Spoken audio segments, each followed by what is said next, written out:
Good morning, good morning, good morning. Or if you're in the East Coast, good evening. This is RawTruth Media giving you the raw content that you deservedly need, also need. So Liangelo Ball, he rebounded, no pun intended, rebounded from his first game and dropped 12 points in 13 minutes. Now, what we're going to do, because Coach Joe is now on the line, we're going to examine the game. Coach Joe, can you hear me? Waiting for Coach Joe to get back on. Shout out to Top Court Vision. Oh, Court Vision. He said, top of the morning, Brody. Good morning, my brother. Peace and blessings. I watched the game. I watched the whole game. For the Cavs, Hibachi is what I thought he was. Solid scorer, fundamentally sound. He's a winner. He won at Kansas. I'm not surprised by that. And Coach Joe, can you hear me? Hey, what's happening, DJ? How you doing? Man, it's been a blessing, brother. I'm doing well. Good. Good morning. Good morning. And good morning, family. Good morning, those in the chat. Shout out to Court Vision and Joy. How you guys doing this morning? Good to see you. What's happening, DJ? That's good. Man, last night's game, Jello had 12 points in 13 minutes. Okay. Shot 5 for 9 field goals. He did shoot 2 for 6 from 3. Had a couple of rebounds, 3, of course. When I watched him, in my opinion, and this is so far in the summer league, I think Jello was more in shape last year than this year. Huh. Yeah, I think so. Okay. You know what's interesting, DJ? What happened to me yesterday is every game came on yesterday on one of my channels except Charlotte. What? It's the only game that I didn't get yesterday. I was like, wow. Every That's game, crazy. there was 7 games yesterday. Every game was on a channel that I have, either ESPN channel, NBA TV channel, okay, some channel. Charlotte was the only game that didn't have that wasn't assigned a network. I was like, wow. Yeah, I watched it on ESPN3. On your phone? And yeah, on my phone, I have the app. See, I can watch exactly. every single ESPN. Exactly. I probably could have got it on the app, but then I would because I have the app as well. I probably could have got it on the app, but my idea was, wait a minute, is then all the other games, these other games are on miss as well. Hey, look at Slap what he posted. He said it's because they wanted people to pay to watch Jello. That's a good theory. What you think, Coach Joe? They've been marketing him a lot. No. My feeling is very simple: is that Melo is the only draw on that team. Mm-hmm. Melo's the only draw. You mean? Huh? Coach, you talking about? You mean Jello for the summer league, or? I mean the Charlotte Hornets. Overall, okay. I think the media and the NBA machine could care less about Jello being there.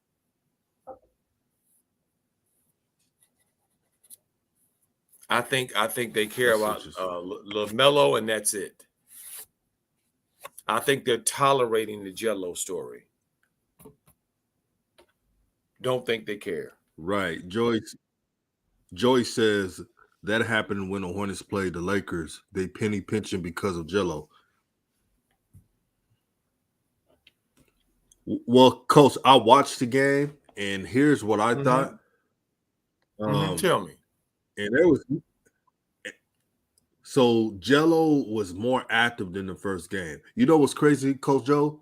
Everything I talked about what Jello needs to do, Jello did that. And remember, people were saying, "Oh, you too tough on Jello." I'm telling you how he could.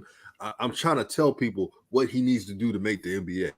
You know what I mean? So making the NBA is a man's game and it's tough. So I'm not going to sugarcoat what he needs to work on. Jello was active. Jello was using his strength. Jello was moving around. See, the first game, Jello was just sitting there in the corner, not really doing anything. In the game against the Cavaliers, he was moving around. He was being active, something that he should have been doing. The 3-point shot was not. Yeah, go ahead, TJ. No, you was gonna say something. So I wanted to know what his activity looked like because I didn't see it. Yeah, I'm listening. Yeah, getting offensive rebounds, just in the paint, moving around, just being active because people know he's a 3-point shooter. And for those who got mad because I said he wasn't a sharpshooter like Clay and Steph, why are you mad? That's the truth. A sharpshooter in the NBA is high 40%, right, Coach Joe? You're a coach, you know this. I think that Steph Curry and Klay Thompson and Duncan Hero and I mean Tyler Hero and Duncan Robinson and the different shooters in the league has shown that if you're not shooting very 40% or above 40% or very close to a 39, 38, you ain't doing nothing. Yeah, you can't call yourself elite. You can't call yourself elite, an elite shooter if you're shooting 30% from the 3-point line.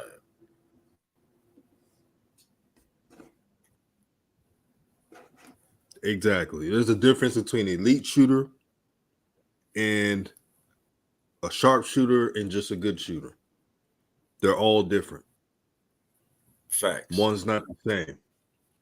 Facts. Now, I told you what offense I am. Now, for Jello, in those 13 minutes, he did pick up some fouls. And again, when you're talking about a player that's trying to earn a spot, this is different. This is different than when we talk about LaMelo picking up a couple fouls early. And I always suggest, and Coach Joe suggests, to keep them in. But since Jello's trying to earn a spot, 4 fouls in 13 minutes were a lot. And he could have played more minutes, in my opinion, if he did not have those 4 fouls. He picked up 3 in a span of 3 to 4 minutes. Huh. Yeah. And that, remember we was talking about that lateral quickness? If you don't have lateral quickness, what you got to be? You got to be smart. You got to have high basketball IQ, like a PJ Tucker. PJ Tucker doesn't have lateral quickness, but he has the smarts to play the angles. He knows when to scoop back and play with the side. He uses his strength when they drive against him without fouling. That's something Jello has to learn. Once he learns that, he'll be a lot better. But to make this team, it's going to be tough because everyone – now, we joke about the Hornets Summer League roster here and there, but it's a lot better than last year's Summer League roster. And Brady Manick, he had 12 points as well, shooting 4 for 9, played 15 minutes. And you know what's funny about Brady Manick, Coach Joe? I had a scout tell me, because he played at UNC for the Tar Heels last season. They said that Brady Manick is like a 6'9" Jello. That you know what he's going to do, shoot the 3. That's what they told me. And watching this game, I could see the resemblance of that a little bit. Just a little bit. Jello's stronger, of course. But that's what he reminds me of. Gregory Sutton says, I have a question for Coach. All right. He says, if Jello's last name was different, would he still be getting a chance at this level? Interesting. Gregory, I'm going to answer this in the way that you asked it. In the question is the answer.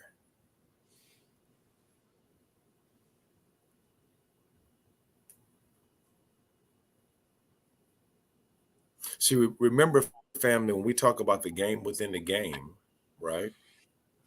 The game within the game is that things don't always aren't really always are what they appear to be. Okay. So Jello,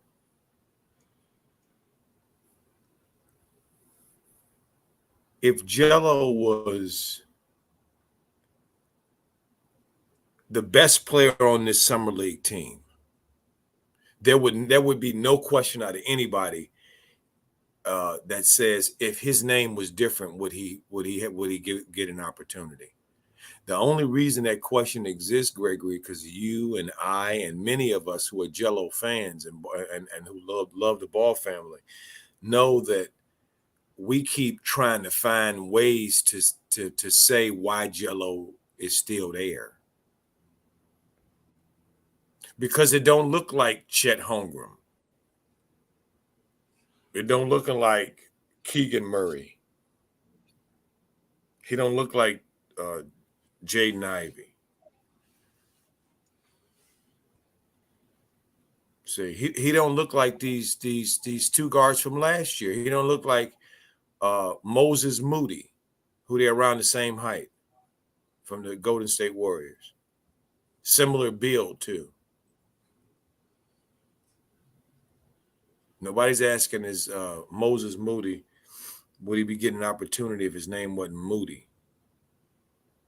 See, this is the problem. This is the problem is that when we like something, we will make concessions for it, and we will continue to make concessions for it. Whatever the thing is, we will continue to give reasons why and give the benefit of the doubt because we want it to be true so bad. So in the second year in Jello's, actually, I'm sorry, and about his fourth or third, what is it? So this will be Melo's third year coming up.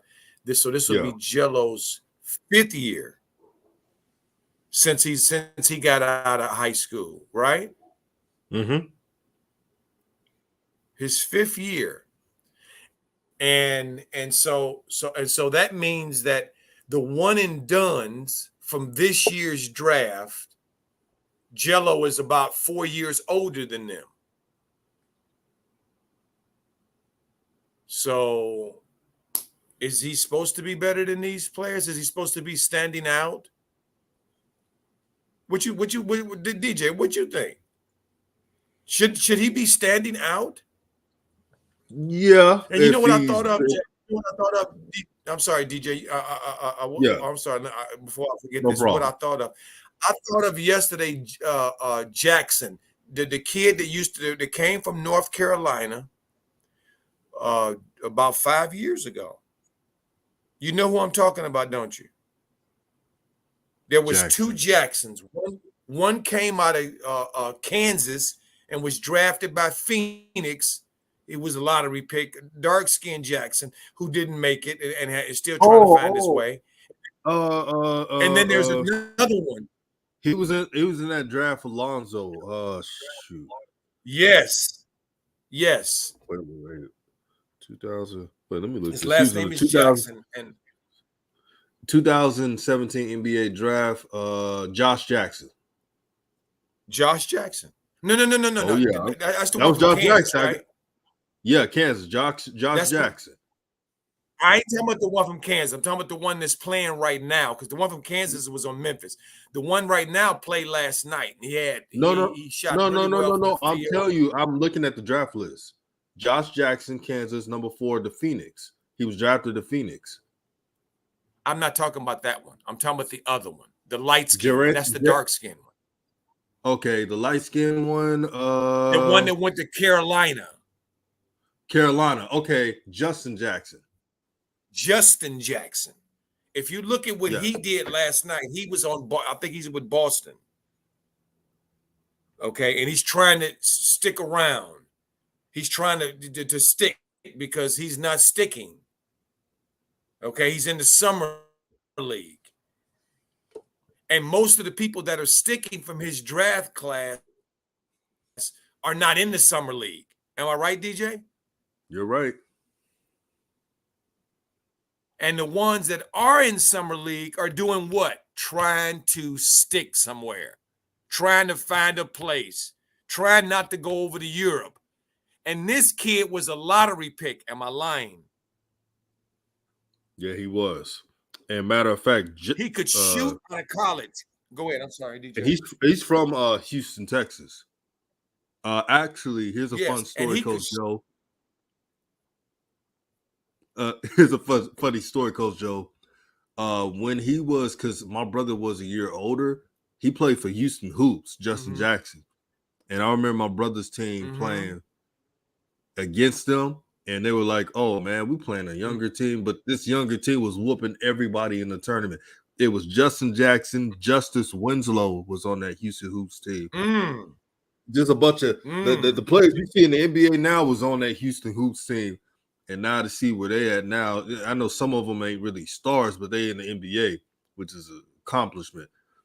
But facts. Justin Jackson and DJ shows how hard it is. Yes. How hard it is.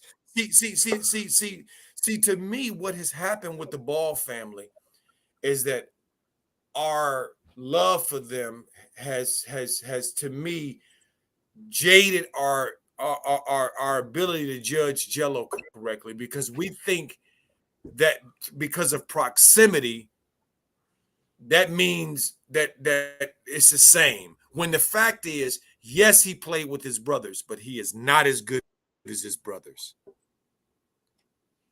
He is not as good as his brothers. And in Coach this Joe, NBA, today's NBA, yes. Let me fix it. There was a little bit of delay. Sorry about that, Coach. Now it's good. No worries. No worries. Yeah.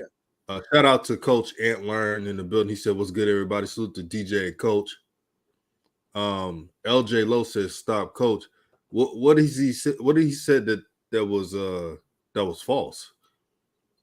The NBA is hard to make. Jello's not like LaMelo and Lonzo. Why are people getting mad about that? But DJ, but let's be honest about it. Let's look at it.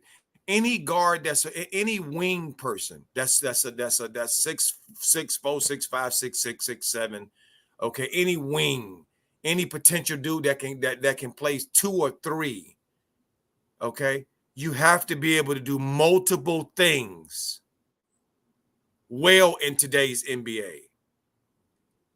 Tell me what Jello does well other than shoot.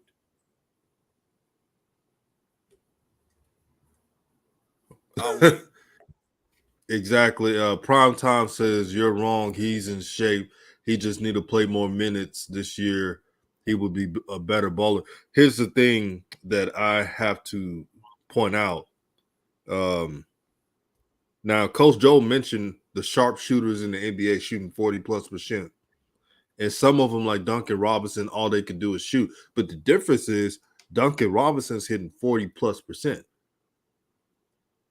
Like you don't, Coach Joe, with Duncan Robinson, you don't need to hear about he needs to get minutes for rhythm. When he's in the game, he's shooting. Facts. And he's 6'8". Yes. Let's not forget that. And wait a minute, and DJ, for full disclosure, for those who are really listening and really in their heart want Jello to succeed, then you would talk truth about Jello.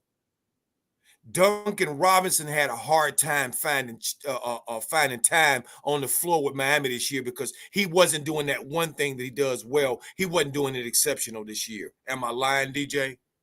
No, you telling the truth. He lost minutes to Martin. He lost minutes to that Martin boy. The dude they signed to a $70 million deal. who the Charlotte Hornets didn't want and who we watched over and over with the Charlotte Hornets. He lost minutes to that kid.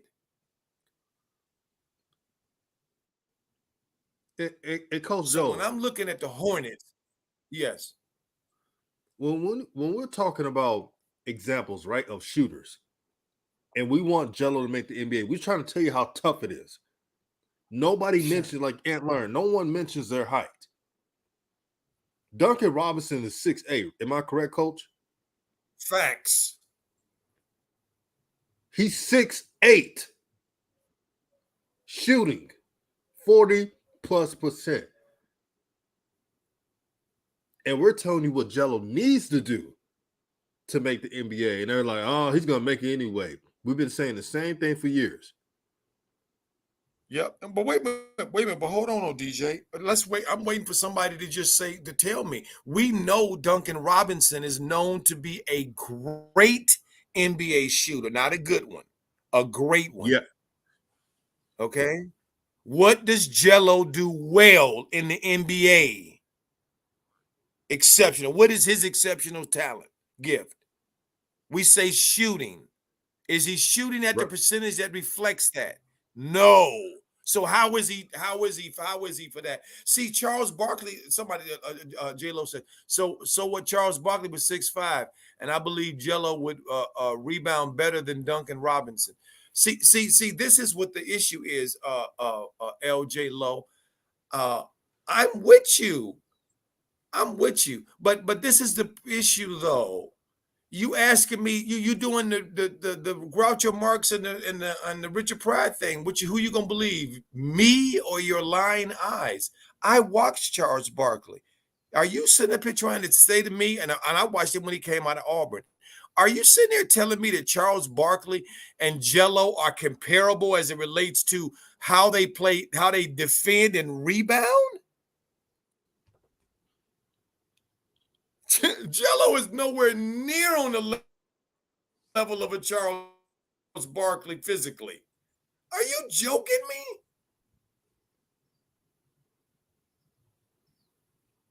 Man, John, the problem is that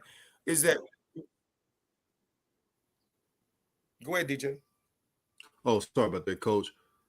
They forget Charles Barkley go ahead. Was a menace, man. Beast. He jumping out the gym, dunking on folks, right? He was a beast. and Charles Barkley is in one of the I think he was on the 75th Hall of Fame team. Am I lying? Yeah, he was. He's a legend, man. And Ant Learn says Duncan Robinson don't just stand in the corners. He moves without the ball as well, but botch create off the man. Duncan Robinson, what's so tough about him is when he's moving through screens, like when he's curling, he is very swift. Like sometimes you can't even get your hands on Duncan Robinson because he has a quick trigger on his three, and you don't know where he's going to be at. Now he's added the mid-range game. He started doing that more along with his 40+% three. That's difficult to defend. I want to point out some other players, Coach Joe, because we're going to go back to Jello. This Bryce McGowens, he had 24 points, shot 7 for 10 field goals, 5 for 6 of 3. He's a 6'7" guard. I think the Hornets have found a steal. When you look at a shooting guard. Hold on, DJ. What did it say? Say what Caleb did again? His numbers. Bryce McGowens. He had 24 points. Bryce. Shot 7. Yeah. Shot 7 for 10 field goals, 5 for 6 threes. Wait a minute, hold on. 7 for 10. Wait a minute, 7 for 10 field goals. What is that? Somewhere around close to 70%, high 60s. Yes, it's around that range. And what did he shoot for the 3-point line? What did he shoot for the 3-point line? 5 for 6. 5 for 6. Has Jello ever since he's been with the Hornets shot 5 for 6 from the 3-point line? Respectfully, no. So this kid who is 3 years or 4 years younger than Melo, just coming out of college, this kind of efficient, and he wasn't a point guard in college, and they asked him to play the point here, Right. and he's And don't being efficient, and so we say what to about Jello? What do we say? Well, they what? They what? They what? Come on, they ain't giving man. him. They ain't giving him a minute, or he needs rhythm to get his shot off. Right. No. The truth of the matter is this, DJ. He needs Lonzo and LaMelo is who he needs. Yeah, I've heard it. Let's just be honest. The last time Jello played really well, high-level basketball was when he played with his brothers. When he was in high school. Family, this is what we're talking about. This is what we on the show talking about in 2022. Lonzo is on his second bag, considered an elite passer, considered as an elite defender. LaMelo is on his way to his first big bag. Rookie of the year, elite size, elite passer, elite vision, three-level scorer. And we get down to his brother, the third one. We say what? He shot well in high school. He averaged 11 or 12 points over in Lithuania.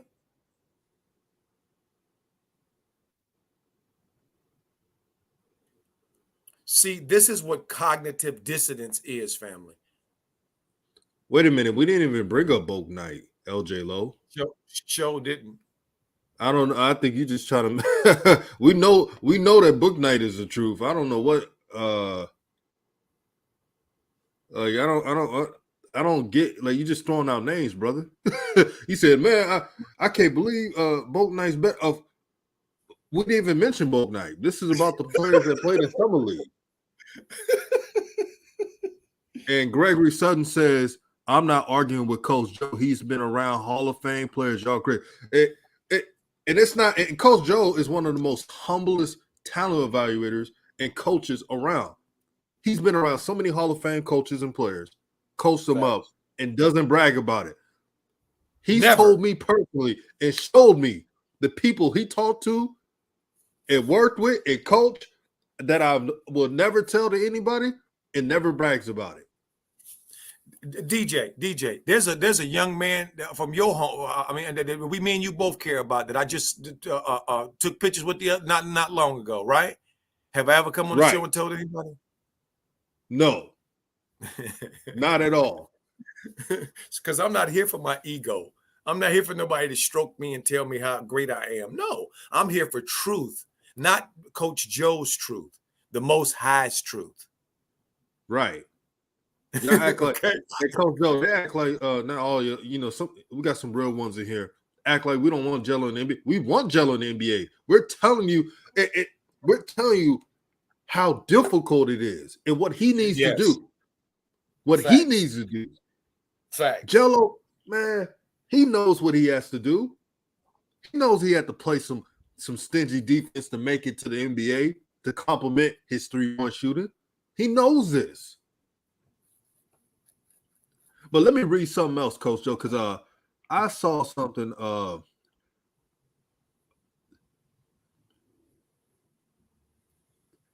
So LJ Lowe mentions, how many minutes did Bryce have? Well, he had 30 minutes because he deserved it. Let me repeat that again. Bryce McGowens had 30 minutes because he's a second-round draft pick and he deserved it. He shot 5 for 6 from 3. He was a playmaker. They needed Bryce McGowens. They don't beat the Cavs without Bryce McGowens. So I don't care if Bryce McGowens played 20 minutes or 40.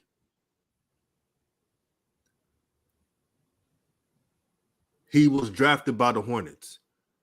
He's invested. And if I'm not and DJ, if you're not mistaken, I'm sorry, Yeah. DJ, but if you're not mistaken, was McGowens drafted? Did he play a point guard or two guard out of college? Two guard.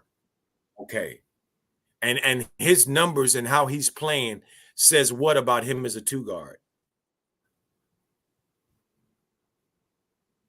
That he's This efficient. kid can play. Yes. This kid can play. This kid can play. That's what it's showing. His time on the court is proving to the Charlotte Hornets, we drafted this guy, the right guy. We hit on this guy. This kid can play. Not because we say so or because we hope, but because we put him out there and look at what he did. He balling because that's what ballers do. See, family, people are going to have to, those who want to continue to wear the rose-colored glasses as it relates to the balls, you're going to have to do a whole lot better than that on this one, family, because remember, every year that Jello gets older is another year where the sand is almost out of the hourglass, because younger dudes are coming up behind him putting in work. Mm-hmm. And I know ain't nobody on this on the stream is going to say that book night Jello is better than book night. Yeah, book night's the truth. No, I know ain't nobody going to say that he should be playing in front of book night. And I know ain't nobody really saying he should be playing in front of Terry Rose, Scary Terry either. Does he defend at a high level so you can take Cody Martin off the floor? Nope. Doesn't defend like Cody Martin. Similar size. Don't defend like Cody Martin, no. See, this is the thing that y'all that a lot of fans don't want to admit sometimes when it comes to our favorite players, and don't want to admit sometimes when it's right in our face. And that's what DJ keeps saying. It's very, very hard to make the NBA.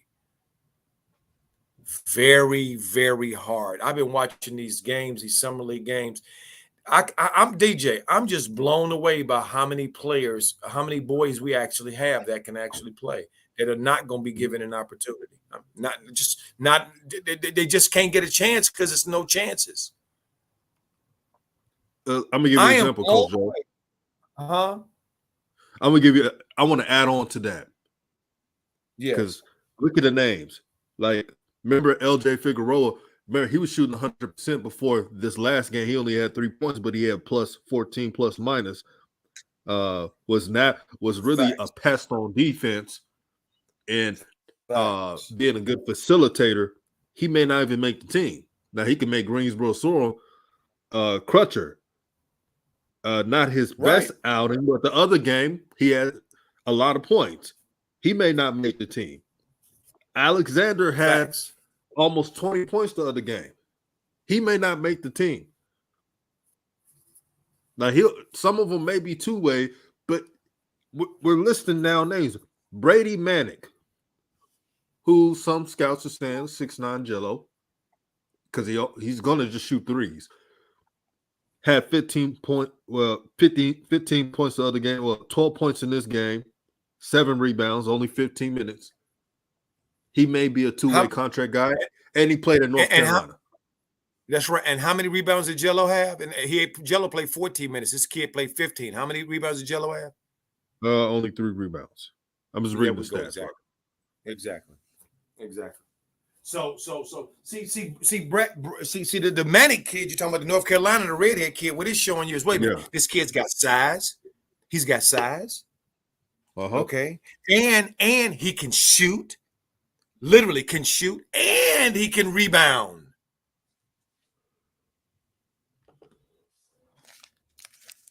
So, exactly. You see that comment right there, Coach Joe? Pierre Goldstein says, check out how many points how many 30-point games LJ Figueroa had at Santa Cruz. I heard he was doing his thing for the Santa Cruz Warriors G Facts, he League team. was. Facts, he was. And he got game. And you know what he plays like, Coach? He plays like that brother in the hood that's trying to make it. That ball is this is the only thing. Like, he is hungry. Facts. That I see hunger in him too as well. I mean, he's trying to make this roster, man. He's trying to make this roster. But man, I like the shooting guard depth, the potential with the Hornets. I'm with Bryce McGowens and Knight. I think it's going to be they're going to be taking some minutes. From what I've seen, they're going to be taking some minutes. And the only way they don't take any minutes is if what you call him, Clifford the Big Red Dog, if he interferes with progression. The way that he's known to do with young players.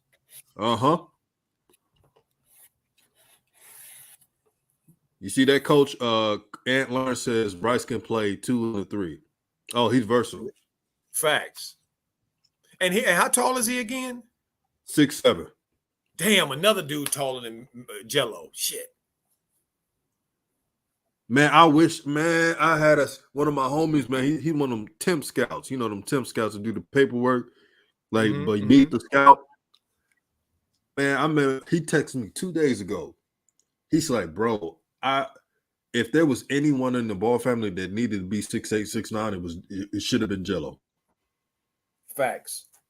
If Jello was 6'8", 6'9", with his built-in strength, oh yeah, he would have. He told me, this is what he told me, and and we know people. We don't brag about, but we know people.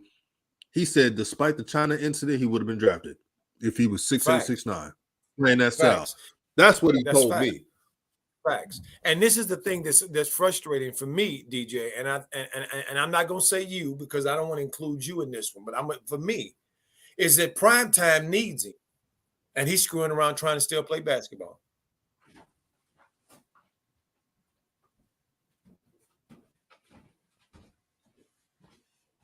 Primetime needs him.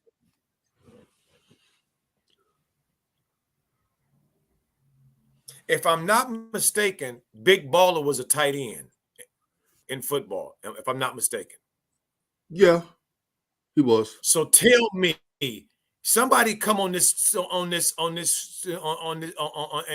chat. Somebody come on here and tell me how it's wrong or how something is wrong with one of us, our father's sons, following in his footsteps and taking after him physically and all of that kind of stuff. Tell me how that's a bad thing.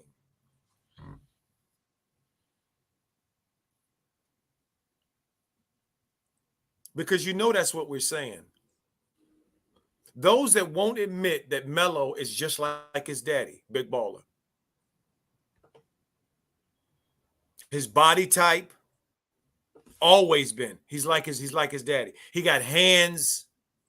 We always talk about Jello's elite hands. And you know who I think about, DJ? Who I think about when I think about Jello and this football thing? I think about Gates, the one who used to play in San Diego, who probably going to be a Hall of Famer, who was a former basketball player. Similar dimensions as Jello.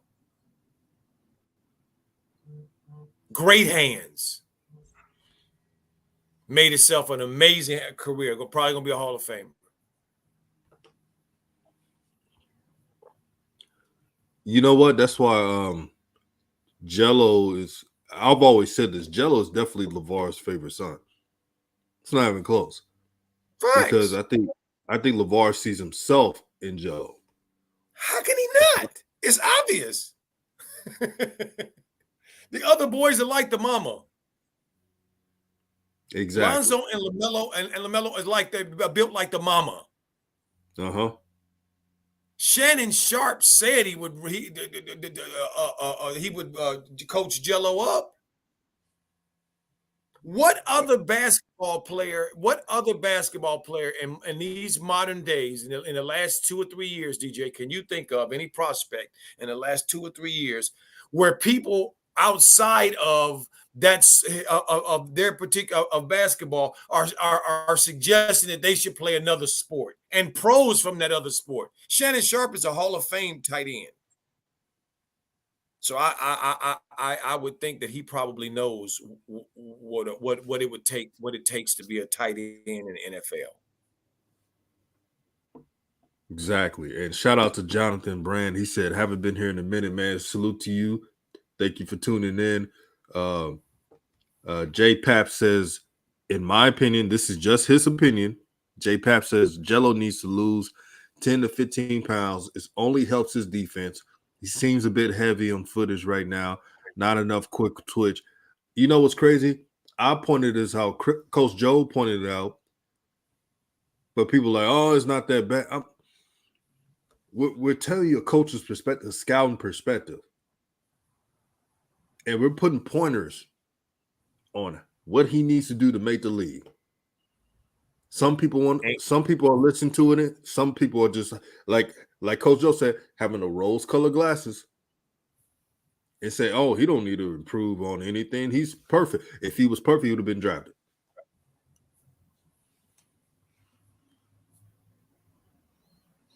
And to me, it's so silly. To me, it's so silly, DJ, because this is. I mean, to me, this is what we're saying. Think about it. We're saying that we're not happy. Those of us that aren't happy with Jello's progress and Jello, so far how he has dealt with his opportunities with the NBA. Okay, for whatever you think. We are actually, what you are actually saying is that it's wrong for Jello. It's a mistake for Jello to have been born and take after his dad. See, DJ, these are some of them people to me that there are people who believe LaVar when he say he could beat Michael Jordan 1-on-1. That will actually consider that a true something that might be a fact, which is nowhere near, ain't never a fact, and will never be a fact. LaVar was not a good basketball player. He was a good football player.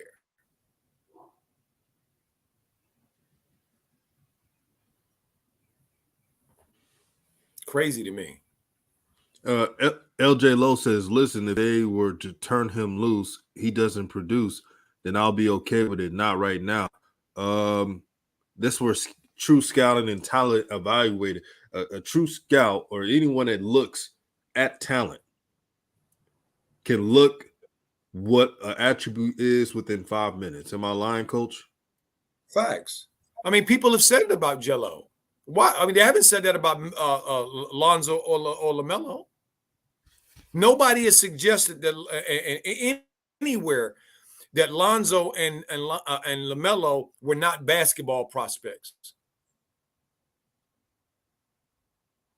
Nobody suggested that. But there have been plenty of suggestions over the years that Jello was not a basketball player, that he's a football player. He got a football body.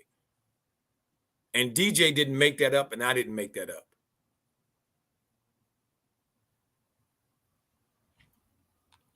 And JT Lowe says, stop it. I know LaVar coached NBA players. Okay, yeah, which ones? And what does that have to do with what we're talking about? What's LaVar coaching NBA players have to do with Jello having a body like his daddy and is athletic the way his daddy is athletic, the way his daddy was athletic? Excuse me. What's wrong?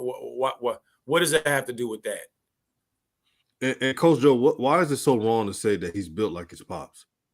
Well, no, that shows a cognitive dissonance, DJ. And what cognitive dissonance, DJ, and family is, for those that don't know, it's when intelligent people, otherwise intelligent people, believe something that is so not intelligent because they have turned off their ability to reason because they believe in a thing so bad.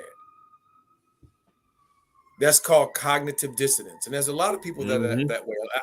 I mean, I've been that way in my life about things. I mean, I remember in the early days, DJ, how I was that way with Kobe.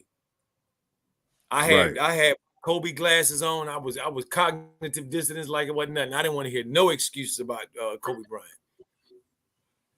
See, I would argue anybody who said Michael Jordan was better than Kobe Bryant. I was on them. Kobe did no wrong to me, but that was my cognitive dissonance. So I get what it's like. I get it. Right. So whether And we all I'm doing been it, there before. I point it out. I can see it's real. And Coach Joe, I was just happy to see I've always talked about the process of Jello and having his process on his pace. Facts. But when people talk about he should get more minutes than the names we named and they're drafted or been drafted before with different teams, we're not making it's not making any sense. You know what I mean? It's not. If you get drafted, you're going to get more minutes. That's not a lie. That's the truth. So you don't, and you know what? Jello would have had more minutes in this game if he didn't pick up 4 easy fouls. Facts. See, this is the thing that nobody that's frustrating for. I'm gonna tell you, that's frustrating for me as a Jello fan. I like Jello a lot. Oh yeah, okay, I like all the ball. I like all the ball boys. What's frustrating to me is that he's not more athletic in a game that's super fast and super athletic. When I watched Chet Holmgren 7'3", the last time that anybody that was close to that size who played similar to him was Ralph Sampson. I remember Ralph Sampson back in the day, and Ralph was 7'4". But to see Chet and as a new Ralph Sampson, wow, to see him moving on that floor like that, and he is 7'3", supposed to be a stick, supposed to be a robot.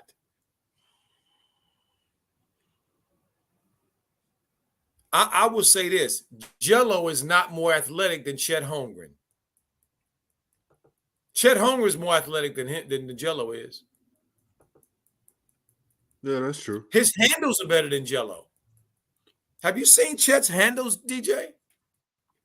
They're really good for his height. Oh my God, for any height. He be going behind his back, pulling up threes and stuff, like dribbling behind. I mean, I'm like, wow, between his legs, behind his back, pull up for 3. I'm like, what? Oh, taking people off the dribble, dunking on them. In yesterday's game, he took the whole team off the dribble and dunked on them, DJ. Went through traffic, 3 people. I saw that too. I was like, oh, man, Chet is if he all he needs, this is when you know you're good. All Chet needs is normal weight. Facts. And wait, and this is the cold piece, DJ. See, this is what I love about sports. One of the things I've always loved about sports, family, is that sports are the truth of life. Sports are one of the few things in life where we can see truth right away. We don't have to wait until it totally unfolds.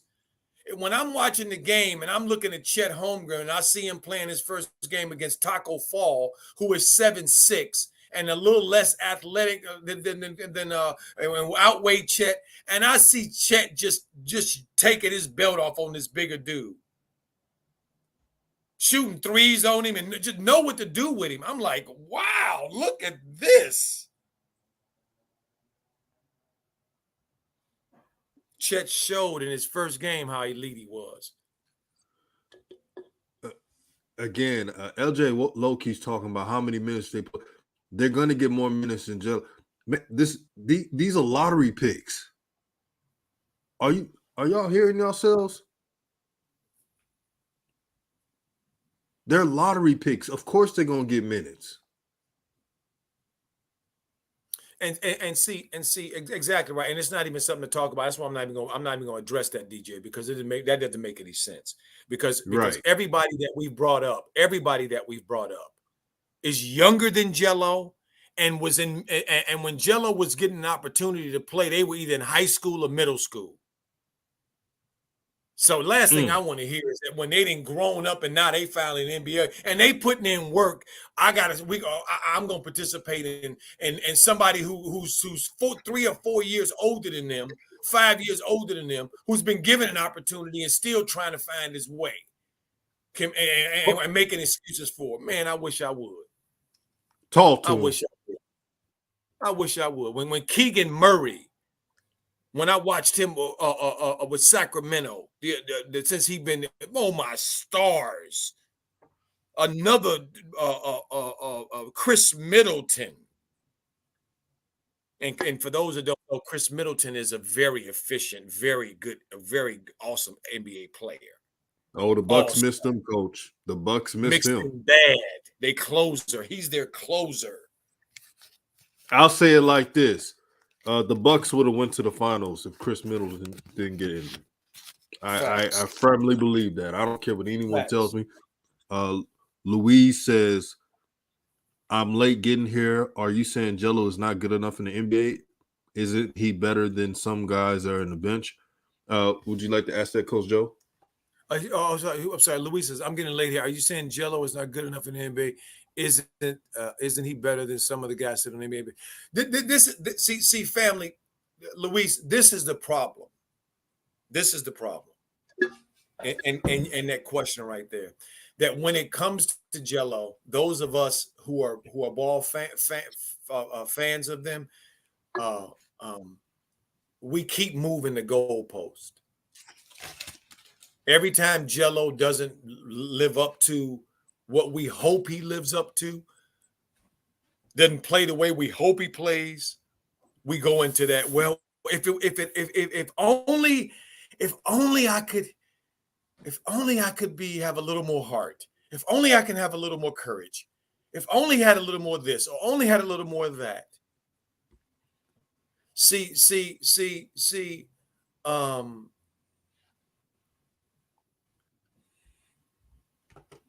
Jello is who he is, and he ain't gonna be nothing other than what he is.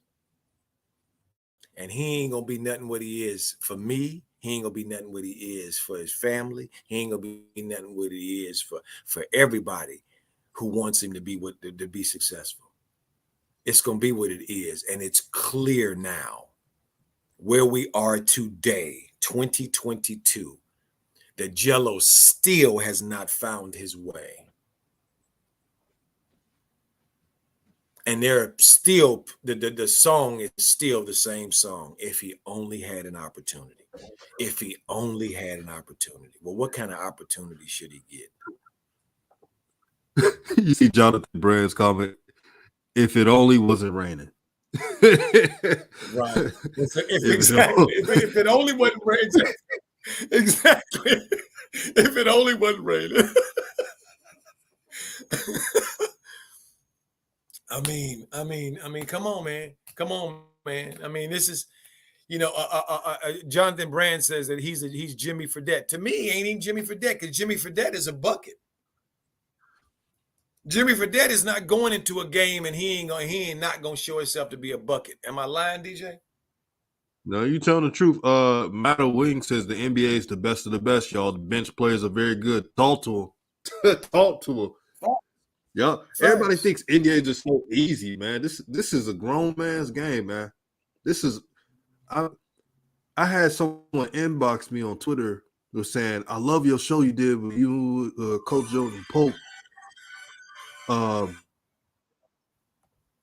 But man, your critique was a little bit harsh, DJ. And I was like, brother, all I did was say Jello can make the NBA if he do these few things. And I replied, do you want him to make the NBA? With a question mark. The fact that I got to keep responding, I don't really have to, but I do it out of respect, off of common sense. What scouts say, what NBA talent evaluators say, is no different. No different. And I mentioned the Charlotte Hornets Summer League this year. This roster is better than last year. It is. We all know it.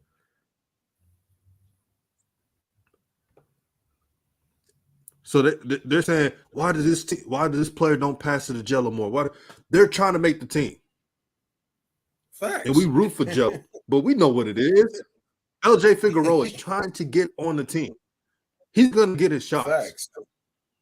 Trying to get a contract. Right. See, unlike Jello, Figueroa don't have a support system the way that Jello has. He don't have Big Baller on his team. He ain't got BBB behind him. And neither does any of the rest of these people. Y'all forgetting about this. Jello's got a hell of an infrastructure supporting him. When I saw Big Baller the other day, DJ, the first game that Jello played when he came back, and I saw there was an Instagram or something I saw the thing of a picture of Tina and video of Tina and Big Baller on the sidelines, and Big Baller with his head just in his hands. Could see the frustration on both of their faces.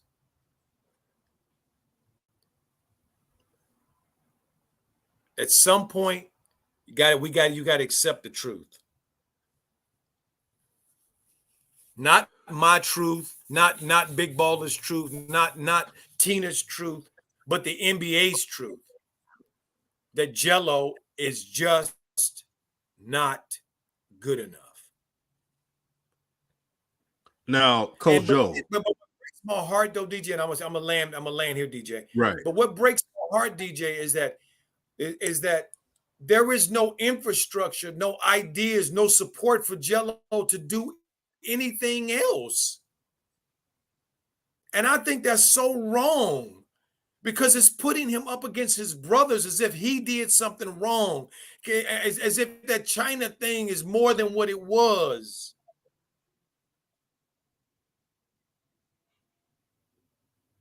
It's not what happened.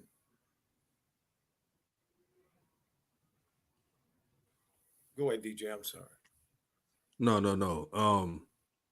Let's point out some things that the whole scope of it. I think everyone that's listening are fans of Jello. I'm a fan of Jello. I root for him. I was a middle child growing up, so I could I can relate to Jello. Me too. Brother. I was a middle child. Man, my youngest brother was a whole lot better athlete than I was, ever could be. I would never be as talented as my younger brother was. And that's just the reality. But I had other talents, different places. I'm a good orator. I know how to manage things. I know how to market. I have other talents. Once I found out my talent to survive in this world, that's when I gained more confidence.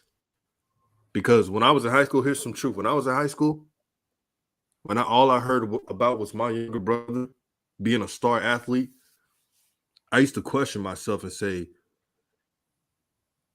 but do I have a future in anything? Because they never talk about me. But once I started to understand my self-worth and what I'm good for in this society, then my confidence grew. Facts.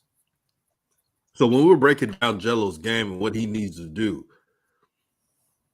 it's just we're just telling the truth how difficult the NBA is for the TB. Thank you for the $5 super chat to help grow this channel out, and make sure to donate to Coach Joe at his Cash App, because he's speaking that truth right now. And you know, Coach Joe, he don't sugarcoat for anybody.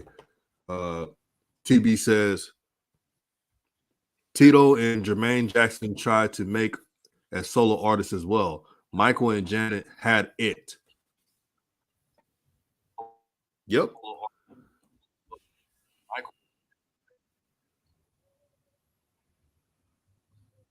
Facts. You know what I realized too, DJ. Um,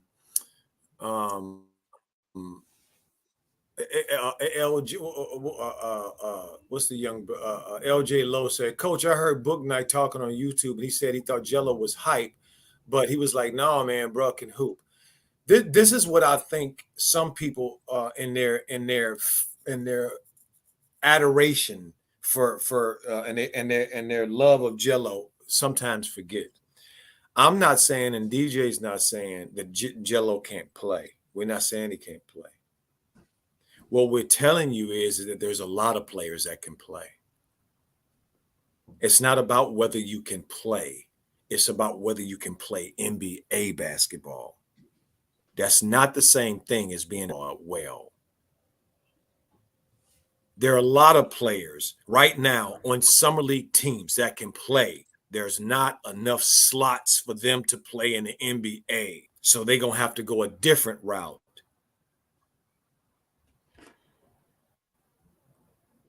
Because it's a lot of competition. See.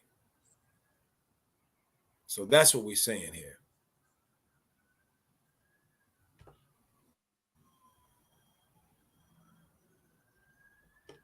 Rich says Jello will be fine whether he gets to the NBA or not. Oh, I'm glad you pointed that out because I've said this on this channel a year ago. No matter what Jello does with his life, he's already successful and his life is set. He's a Ball. His last name is Ball. He would never have to worry about not having things or being poor. He would never have to worry about that. That sounds like a good life to me. And DJ, can we say the same thing about Figueroa? No, this is all he has. That's right. Being honest, this is all he has. He has to.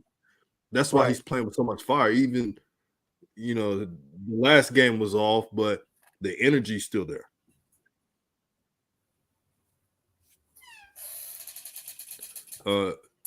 Daryl Turner says, lock this up. Victor Wembanyama, number 1 overall 2023. Chet Holmgren, number 3, is the first round 2022. The next skilled OKC Twin Towers tandem. Oh, so you're saying that sensation out there in France is going to OKC? That could happen. You never know. Yeah. As a matter of fact, the rumors are that kid is the NBA is going to deliver that kid to San Antonio. Oh yeah, that's what the NBA streets are saying. I've been hearing that rumor, Coach. Yep. Because that's why they're making those moves. A part of Tony Parker's situation.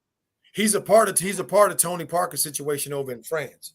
Tony Parker's team, and he's not playing. Clearly, we're talking about ownership here, I think, or he's the general manager. But Tony's team said, I heard him say that in one of these interviews in the summer league, that his team won their 3rd championship in a row.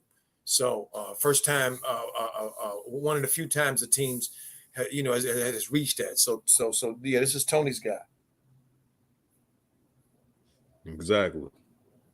Be on the lookout for that. Oh, Coach, one thing I noticed a difference in this game. Mm-hmm. Mark Williams started. And Mark Williams. He did, didn't he? Yep. 20 minutes, 12 points, 8 rebounds, defensively, let me put this out there. Defensively, Mark Williams will contribute right away.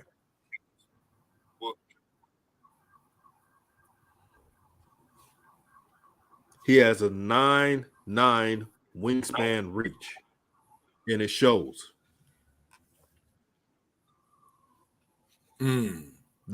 They can't even drive. Well, I like Mark Williams.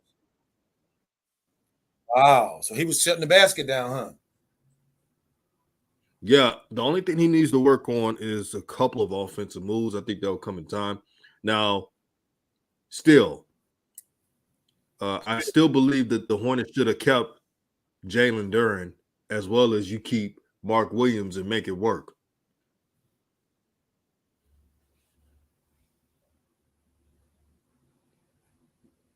Wait a minute. LJ Lowe says, I'm with you on that. LJ Lowe says Mark Williams looked great, but y'all were talking crap about him. No. We said who was talking crap about said that LJ Lowe said we talked crap about Mark Williams. I remember that we said we liked the pick, but it was dumb to trade Jalen Duren. Yeah, that's what we said. We didn't say anything about him not being there. As a matter of fact, what we said was, I remember exactly what I said, that if the Hornets had kept those two guys, that would have signaled to me that they're going all in on Melo instead of keeping Clumsley and Nick Richards around.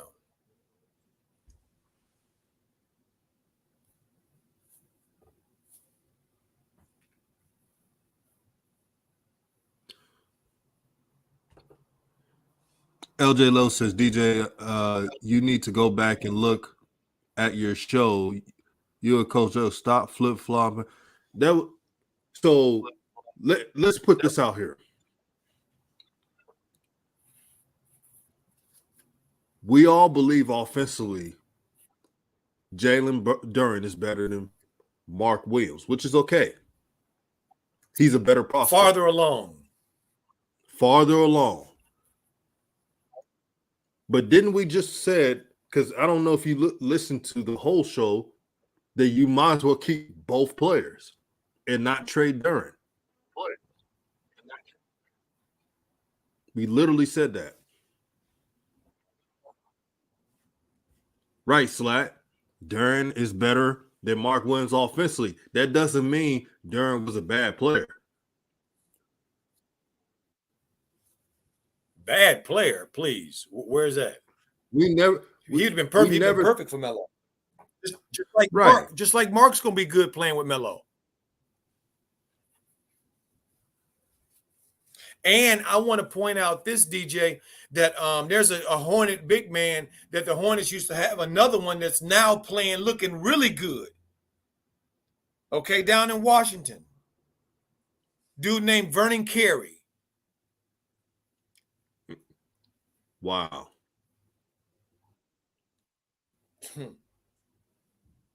Wow.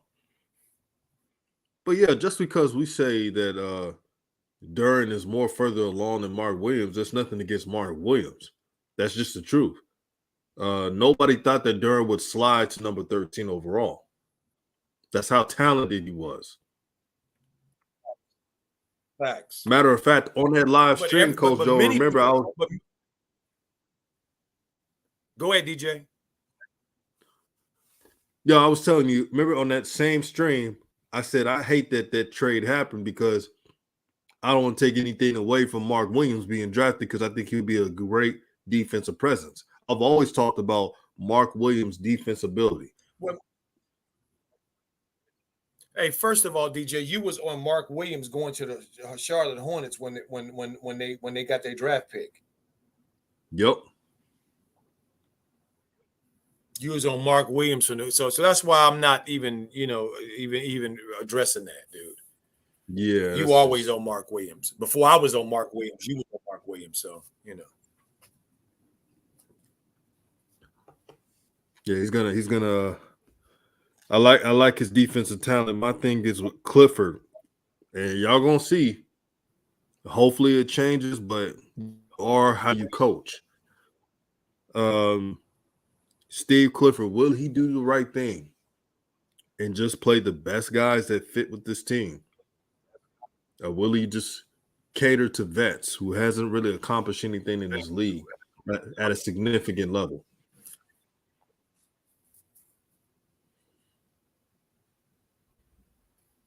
The question for me, DJ, is can he evaluate? Will they know who is the best? Will they know? See, that's my issue with these folks. We just always assuming they know what to do.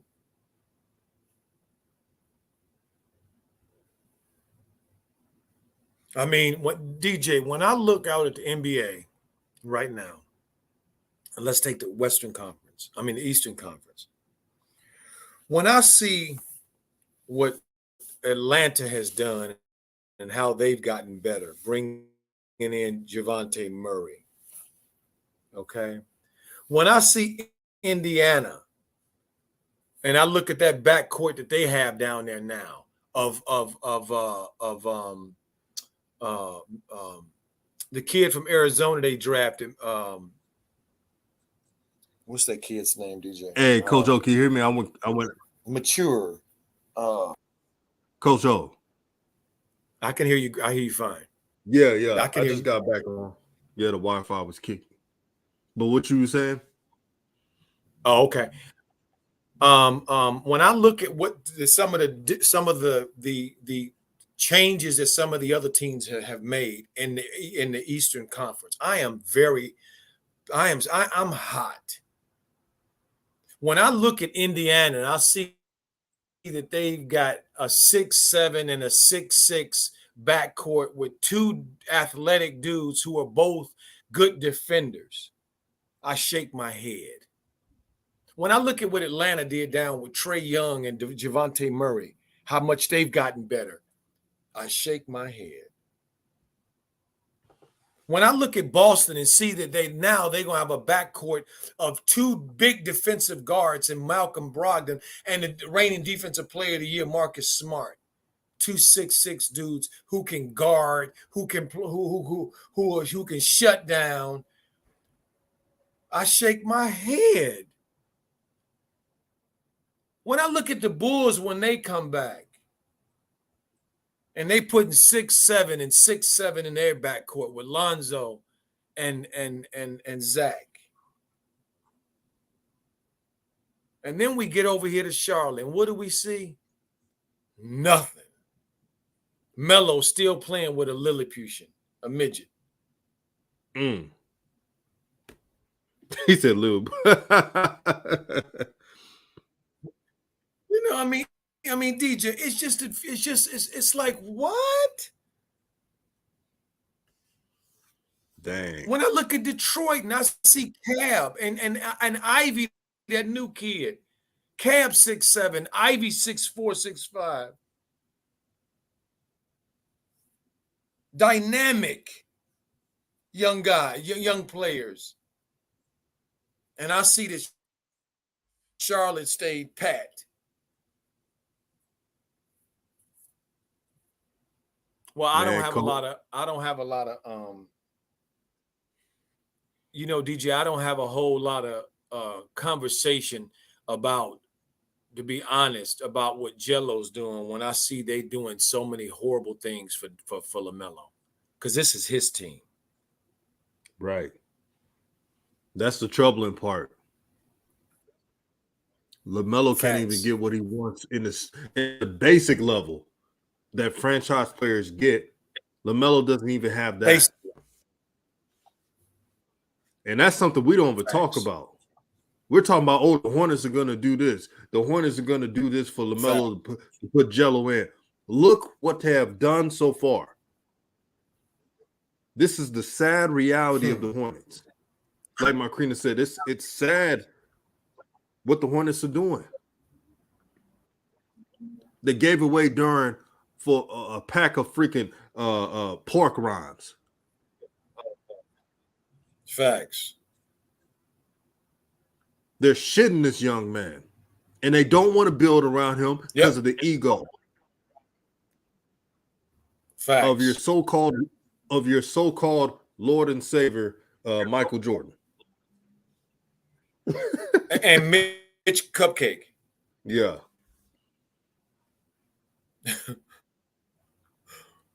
Man, I don't want to hear this truth. How about we're still discussing if LaMelo would get his number 1 jersey after he won the he went to the All-Star game. After he's done something that no player has ever done for this franchise as coming into this franchise. He's having success like they've never seen. And this is how they repay him. Look what Slat said. He said they don't want to give LaMelo the max, so they aren't putting tools around him. Well, thank God that other NBA teams are very hip to what the Hornets are doing. If they don't give LaMelo a super max, he's definitely out of there. Facts. Especially with all of the weight being on him, nobody here is expecting these other dudes to carry this franchise. DJ, when this doggone season kicks off, dude, wait till you see the pressure that Melo's going to be under. Mm-hmm. Oh, this matter is of fact, heavy the head that wears the crown. Yeah, go ahead. Matter of fact, Coach Joe, there are some content creators that, they throw their jabs at LaMelo and the ball. They don't like the ball kids. They're already putting the narrative, right? That LaMelo has to carry this team deep into the playoffs. And I'm listening because I listen to different shows, right? I'm saying to myself, well, what team? Do you look at the Eastern Conference this coming year is much tougher. Facts. This team? Facts. Did you not? I'm listening to myself, right? And I was saying, do you not look at the Lakers with LeBron James with a bad team? If you don't have the pieces, you ain't making the playoffs. Facts.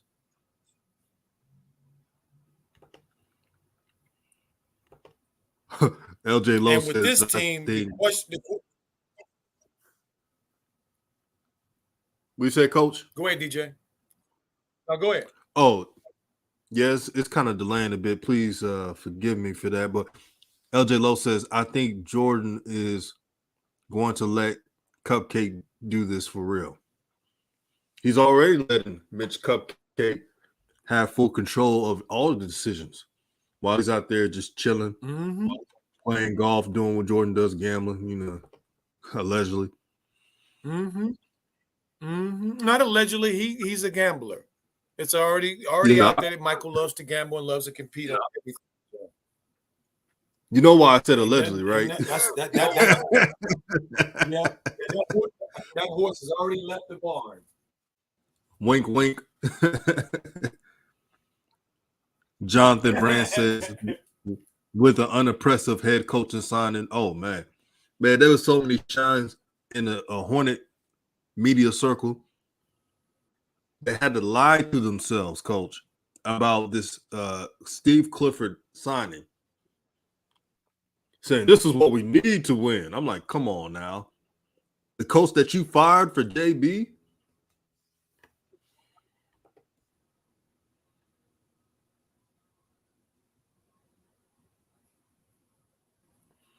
Rich says MJ doesn't like back, the DJ. fact my thing. Right.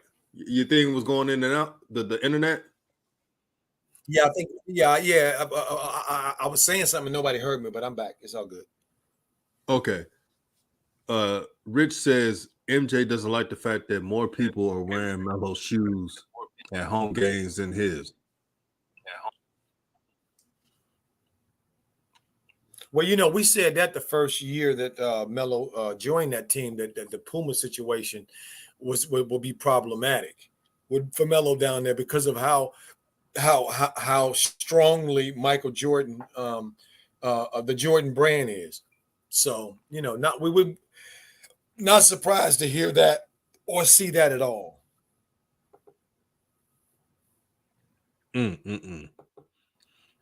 Marquina Daniel says, seems to me that Melo can't shine because they don't want him to. Too many controversy because people feel Melo should be better than what he's doing. People forget he's 20 years old and is playing on a team that's not catered to his talent, which is tough on any young athlete. But LaMelo is handling it better than most. Coach has seen this game a lot of times. We've seen a lot of young draftees. When they're in a terrible situation, they lose their will and they become, cast away. The pressure gets to him, but LaMelo has handled the pressure better than a lot. Facts. I mean, look at his body of work. Forget about opinion. What has he done in his 2 years in the league? Rookie of the year and all-star. And you know what? They can't take it away from him. Thank you. What is it? What has he done other than set records? Raise the bar. Mm-hmm.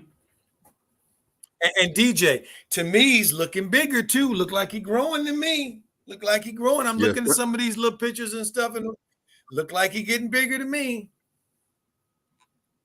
Shout out to Jermaine Jackson, man. He's doing a great job with LaMelo. If I'm the other Ball brothers, I'm working out with JJ the whole time.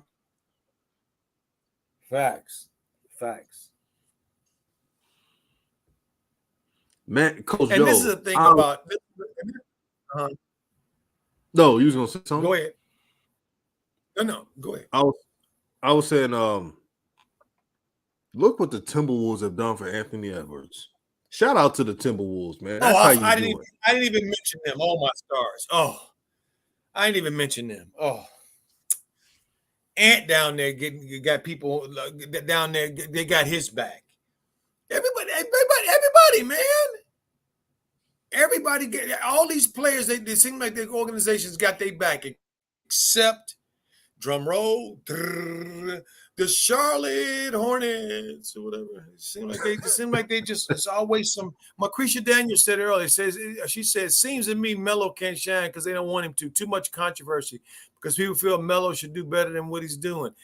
In other words, thank you, Macretia. So good to see you, my sister. It's always it's so much noise down there for a team that don't do nothing. You know, people talking about this team, you know, a lot of conversation about this team that ain't did nothing. That's the problem. Mm-hmm. But I understand it because I'm a Meloholic, and I understand they want to be Meloholics too, because Melo just gives you so much to talk about. So I get it. But doggone it. Man, that Timberwolves team, man, if everything goes the way it should be, that's a 50-win team in the Western Conference. And good luck driving against the pain against them. Facts. And can we talk about finally having a James Wiseman sighting? Yeah, I saw that. What'd you think, DJ? Here's what I think about Wiseman, and I'm talking about his overall, what I think about his career going forward.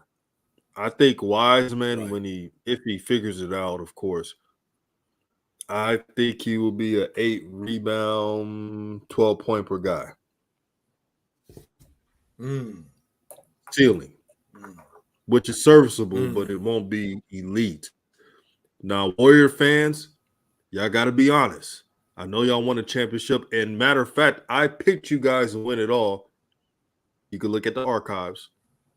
Show did. DJ picked him at the beginning of last year. But James Wiseman's not on Anthony Edwards and LaMelo's level, and that's okay. Not too many are. But you drafted the wrong player. The Golden State Warriors badly use their bigs because you have Draymond, who does a lot of things for them, and they plug and play their centers with Looney and others. Is that correct, Coach? That's 100. And they just re-signed Looney too, by the way. Yes. James Wiseman. So that tells you what that tells you what the Golden State Warriors think of James Wiseman. Mm-hmm. Look at the Coach Joe. 3rd year coming up for James Wiseman. You're still playing in the summer league. Facts. That means they believe he has some See, work to let me do. tell you what I saw. Let me tell you what I saw, DJ. What I saw is I saw a young man who looked like he was very happy to be out there. So I was very happy for him to be out there as well. Yes. I'm always pulling for our boys, as you guys know here at DJ's RawTruth Media. Well, you know, we always support and want to see our boys do well. I was very impressed with his physicals, his size, and his ability to move. He's very athletic. He's a big guy. He is a big kid. Wow, I was really surprised at that. Um, Unfortunately, though, um, the Hornets don't have a system that requires them to have a super big, super athletic, big center. Their system doesn't need that. In his summer league, what have I seen? I've seen Moody and Kaminga, the two 19-year-olds. I watched them carry the loads and play with the most freedom out there because that's their system. Their system is key toward shooting and wing play and playmakers, players being playmakers, making plays.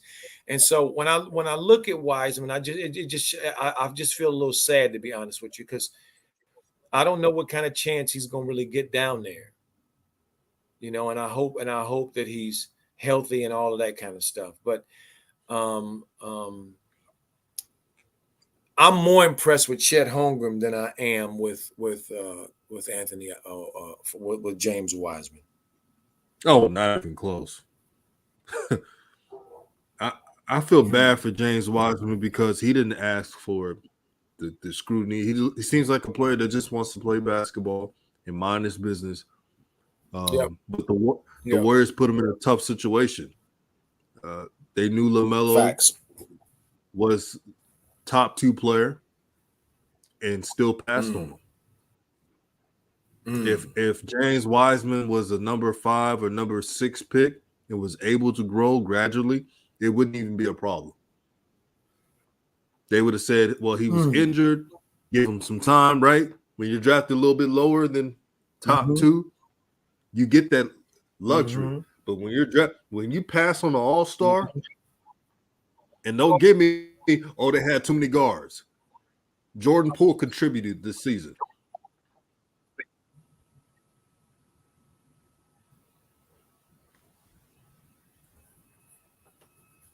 I'm not trying to hear that. Yeah, I just can't say I'm with you, DJ, 1,000%. And I just can't even just say how disappointed I am in what the Charlotte Hornets have done so far. I mean, I can't even say that I am a little surprised. To be honest, I am. For Cody Martin to be their biggest signing, free agent signing, this free agency. This is horrible. I can't say that I would have said the Hornets' biggest free agency pickup is going to be Cody Martin.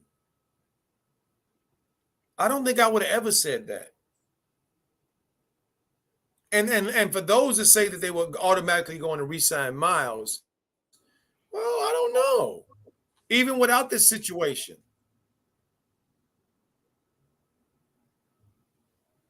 That Miles has found himself in. See, but this is the thing that's so illuminating to me. You are a franchise that should always have every professional team should always have their foot or an idea of the future and what the next 5 to 10 years is going to look like.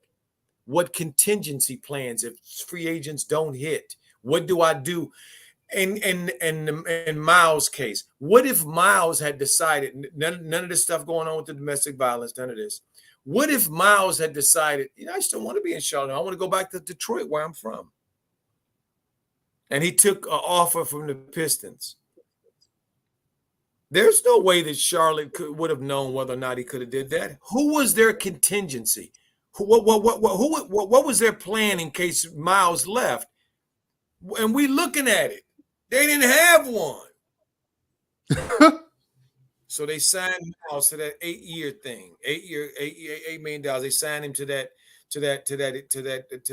offer sheet, so that they can get him on the cheap and if everything works out.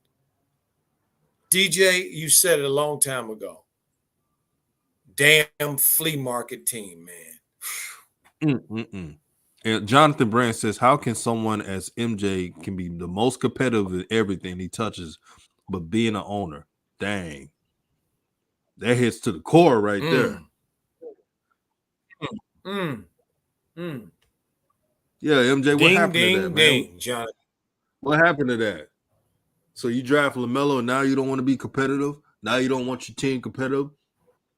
You don't want to give LaMelo the proper things to make him be successful? And now the narrative is going to change because the Wolves are definitely are a better team. They were a better team last year. They're even better this coming year. So Anthony Edwards will be looked at as the better player until LaMelo gets some dogs on this team. I'm just telling you how the narrative is going to be because this organization sat on their fat ass and didn't do anything. And the reason why LaMelo's still succeeding is because despite this organization, he has dog in him. Facts.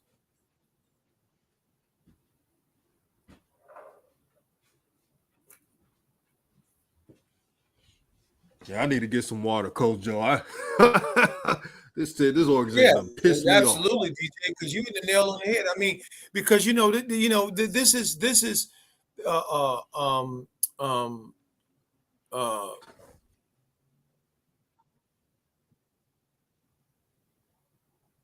Elijah Shaw says someone posted in the chat that the Martin twins bring more to the table than Jello, which confirms he doesn't understand what talent is.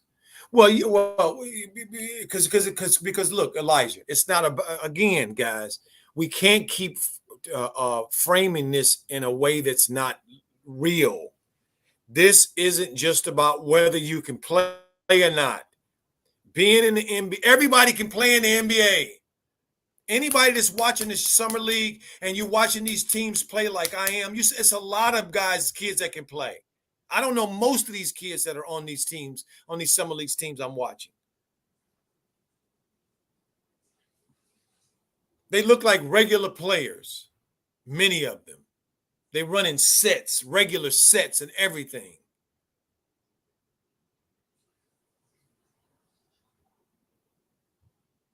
See, the Martin twins have shown themselves through their work that they've put in, that they understand what it means to be an NBA player and have made themselves NBA players is what they've done.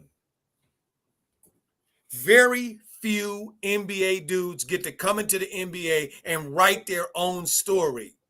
Most everybody else got to fit into a slot.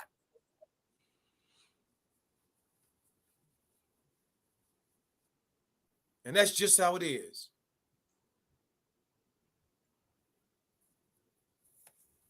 LJ Lowe says Melo a dog. Yeah, LJ Lowe says Melo a dog until the LJ Lowe is saying Melo's a dog until the clock says 0. He doesn't care what no one says. Ain't that the truth? Facts. Ain't that the truth? Facts.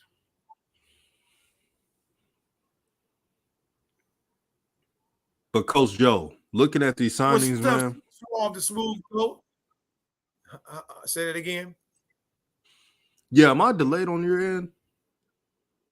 Yeah, we both delayed, DJ. For some reason, it's a big delay. And you know what I've noticed, DJ, of this stream for some reason, that my stream has been turning all show. And this is weird that it's doing this. It never does this, but for some reason, it's doing it. So whatever. Well, we know the game within the game. Every time we speak in that reel, they always doing some funny stuff, especially on this channel. Facts. Hey, Coach Joe, I want you to do something real quick because we cooking on the show.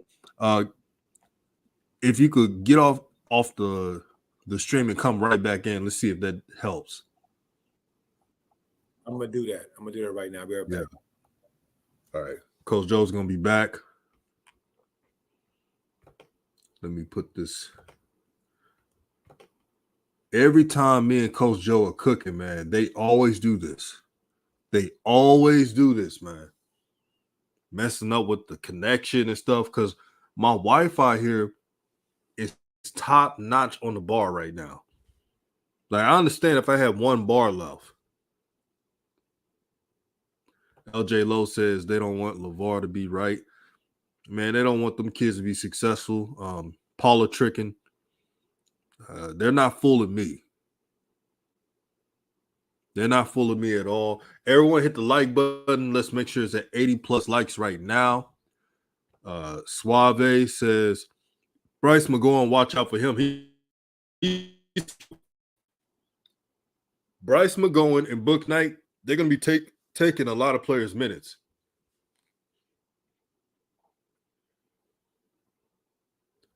LJ Lowe says, listen, Luke Walton wasn't half the player that Jello was. Don't get me started on Fluke Walton.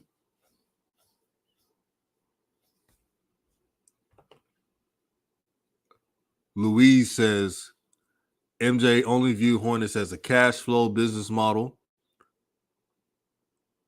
Why should we go hard for Melo to stay for the Hornets? I hope LaMelo leaves because MJ is not going to risk more money into a model. You know what's crazy? People get mad at LaMelo fans for saying that they prefer him on a different team to be treated the right way. And their response is always, oh, y'all just want him to go to the Lakers. But if you talk to most fans of LaMelo, they don't care where he plays at. They know that this organization is holding him back and that they're messing up a great opportunity. Anthony Edwards has been given everything he has gotten. So if Anthony Edwards stays with the Timberwolves, I wouldn't even be surprised at all. LJ Lowe says, you got to start bringing me to talk JSU. Oh, anytime, brother. Anytime. And one thing I like about this stream is that no matter if we disagree or agree, it's all love. And it comes from a great place. Like, we want Jello to succeed. We want Jello to make it. We're just telling you the reality of situations and how it should be and what he needs to do. This is a competitive summer league team he's on. I listed the names and some players you got to move up and beat out. But I'm excited to see Jello play. Remember, there was a couple years where Jello wasn't playing basketball. So I'm excited for his progression. Coach Joe. Yeah, I'm back. Can you hear me now, DJ? Yeah, I can hear you. And that's much better, too, I can tell. The delay is not as bad. Yes.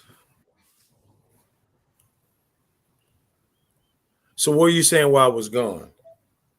Yeah, I was mentioning that I was telling the family, I was like, you know how people get mad when they say maybe LaMelo needs to go to a different team when his contract is up to be appreciated for once, and people will say, oh, you just want him to go to the Lakers. I'm just keeping it real with y'all. I don't give a damn what team he's on. If they treat him the right way, right, and let him be the face of the team, I don't care if it's freaking the OKC Thunder. Even though I think they have a bright future, it may not be this Right. coming year, but I don't care what team it is. Facts. Navarro says turning because y'all cooking along with us. Oh, you must be talking about the connections and stuff. Yeah, every time me and Coach Joe are on these streams, we really go in. They always the YouTube. They always doing this weird stuff, delaying the streams, and we're so used to it that we just go on and Facts. speak our stuff. Right. Right. They ain't about to stop our voice, man. Yeah. That's facts. LJ Lowe says facts. I just have a different viewpoint, but I don't totally disagree with y'all. I'm just an elevator as well. Hey man, it's all love, man. That's why we do these streams. No matter if we agree or disagree, we can all come back to the table. That's what they say. Facts. Because LJ, this is about ideas, and we in our view here, we should always debate and talk about ideas. Ideas are not personal. Ideas come from the multiverse. Mm-hmm. So of course we could always, because none of us know the future. None of us know what tomorrow is going to bring. We all are playing life the same way as we receive it, as we deal with it, as we experience it. And none of us experience it in the future or in the past. We only experience it in the present.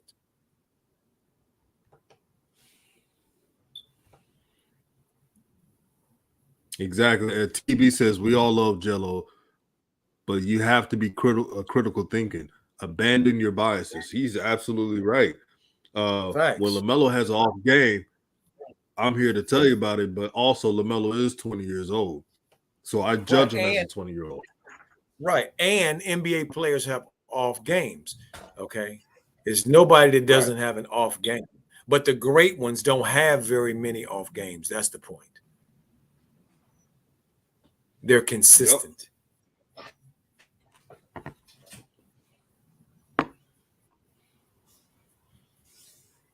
Elijah Shaw says Jello had a breakout game last year in the summer league.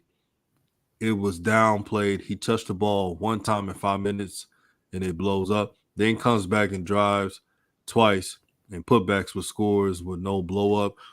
I blame old media for that. Remember, after this last game, they were putting up Jello like on the front of Summer League. But he didn't have the most points on the team. It was McGowens. Facts. So they're using his name for clout, whether it's bad or good. Facts. Which is what the Ball family is there to do.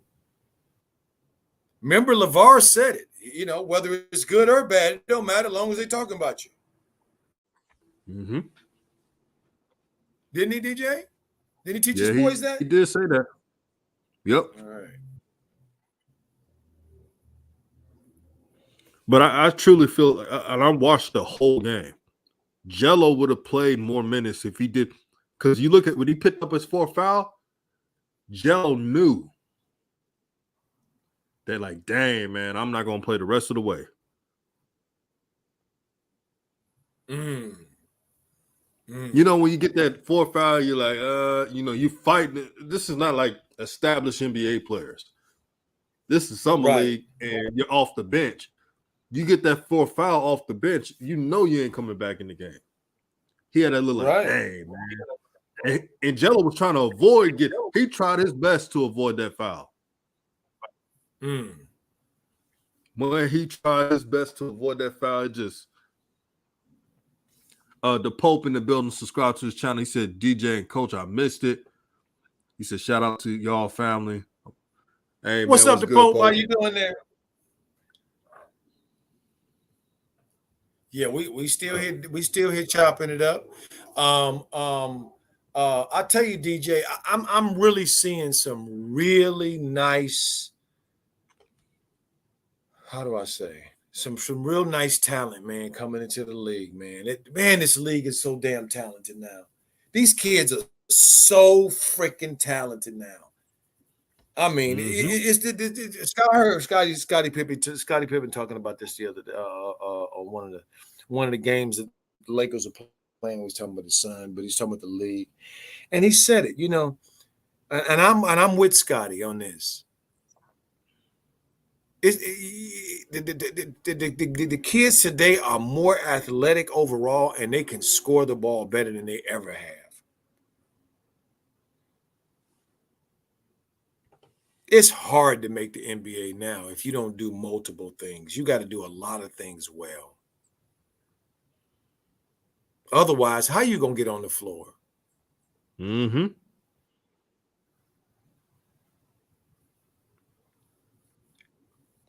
And also, Coach Joe, shout out to Scottie Pippen for not being a get off my lawn type of guy and just being honest. Thank you. Exactly.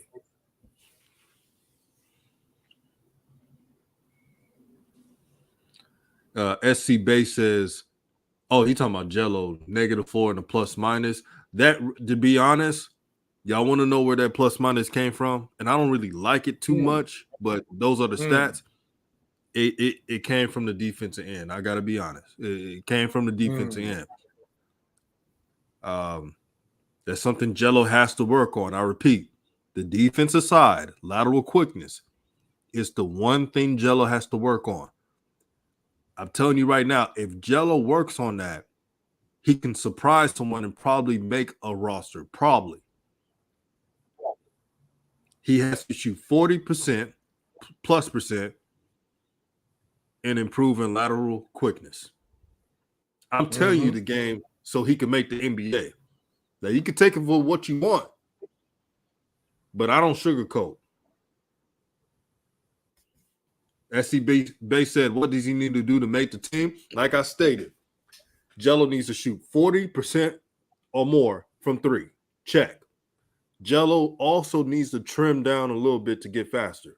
For number 3, get a footwork coach, soccer coach, anyone to prove your footwork. Number 4, you have to be a junkyard dog. If you're one-dimensional, the days of you just being a three-point shooter is long gone now.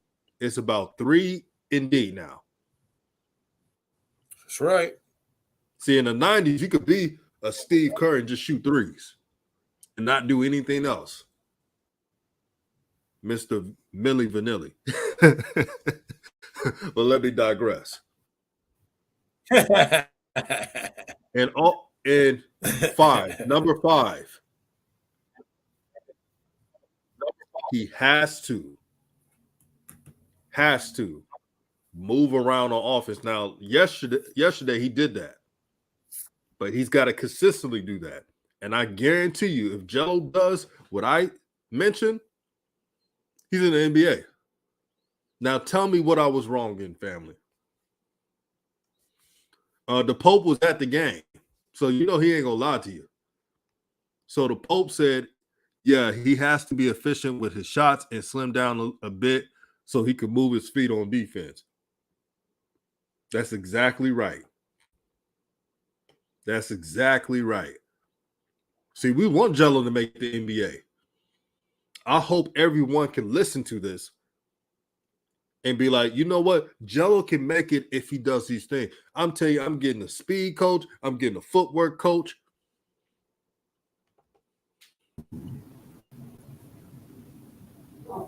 You back, OG? Yeah, I'm back. And DJ, I wanted to say this too, family. I think what's really hurting Jello more than anything, and DJ, you hit on it the other day when you were talking about the style that Jello plays and how that style is reminiscent of the big ball, the way that the big baller raised and coached his boys. But if we look at it, when I look at it from this perspective, LaMelo and Lonzo were encouraged to do multiple things all of their lives. Jello was the only one who was assigned to basically a role. And that role was shooting, running the floor, catching and shooting wide open threes, and going to the basket. Am I lying? No, you ain't lying. And it's hurting him now because he can't do these other things now when he needs to be able to do. He needs to be able to do other things. He never really did other things.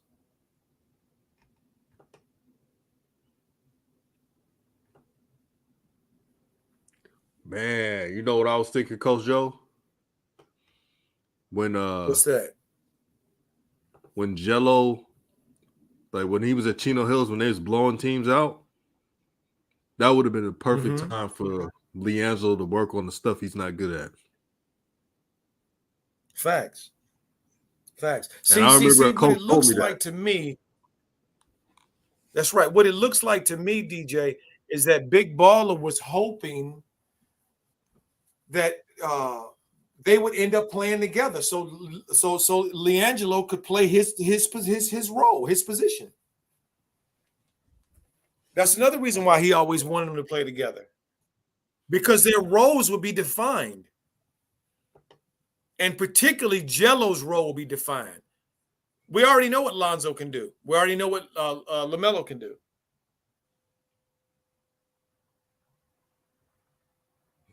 Jello is still the same one that we're trying to figure out. Well, what else can he do?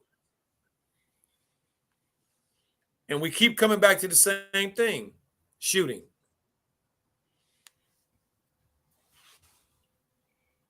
He has to be shooting. It has to be elite shooting.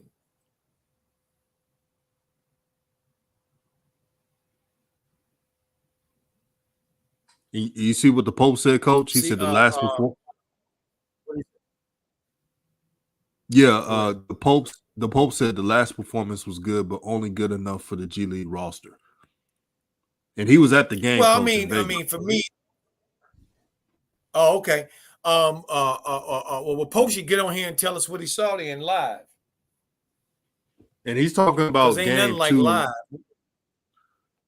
He talking about game 2 of the summer league for Jello. By the way. Well. I mean, let's be honest, family. 12 points. 12 points, really? Is that what we now saying is the bar for excellence for Jello? Well, he had 12 points. What did McGowan have, DJ, again? The rookie? Yeah, 24 points, 5 or 6 3-point shooting. And we can't score for 5 or 6 3-point shooting. That's a lot. So he had 23 points. The rookie did. 24. On very efficient shooting. And we talking about Jello had 12. Nobody else sees that family. Y'all can't see that this looks weird.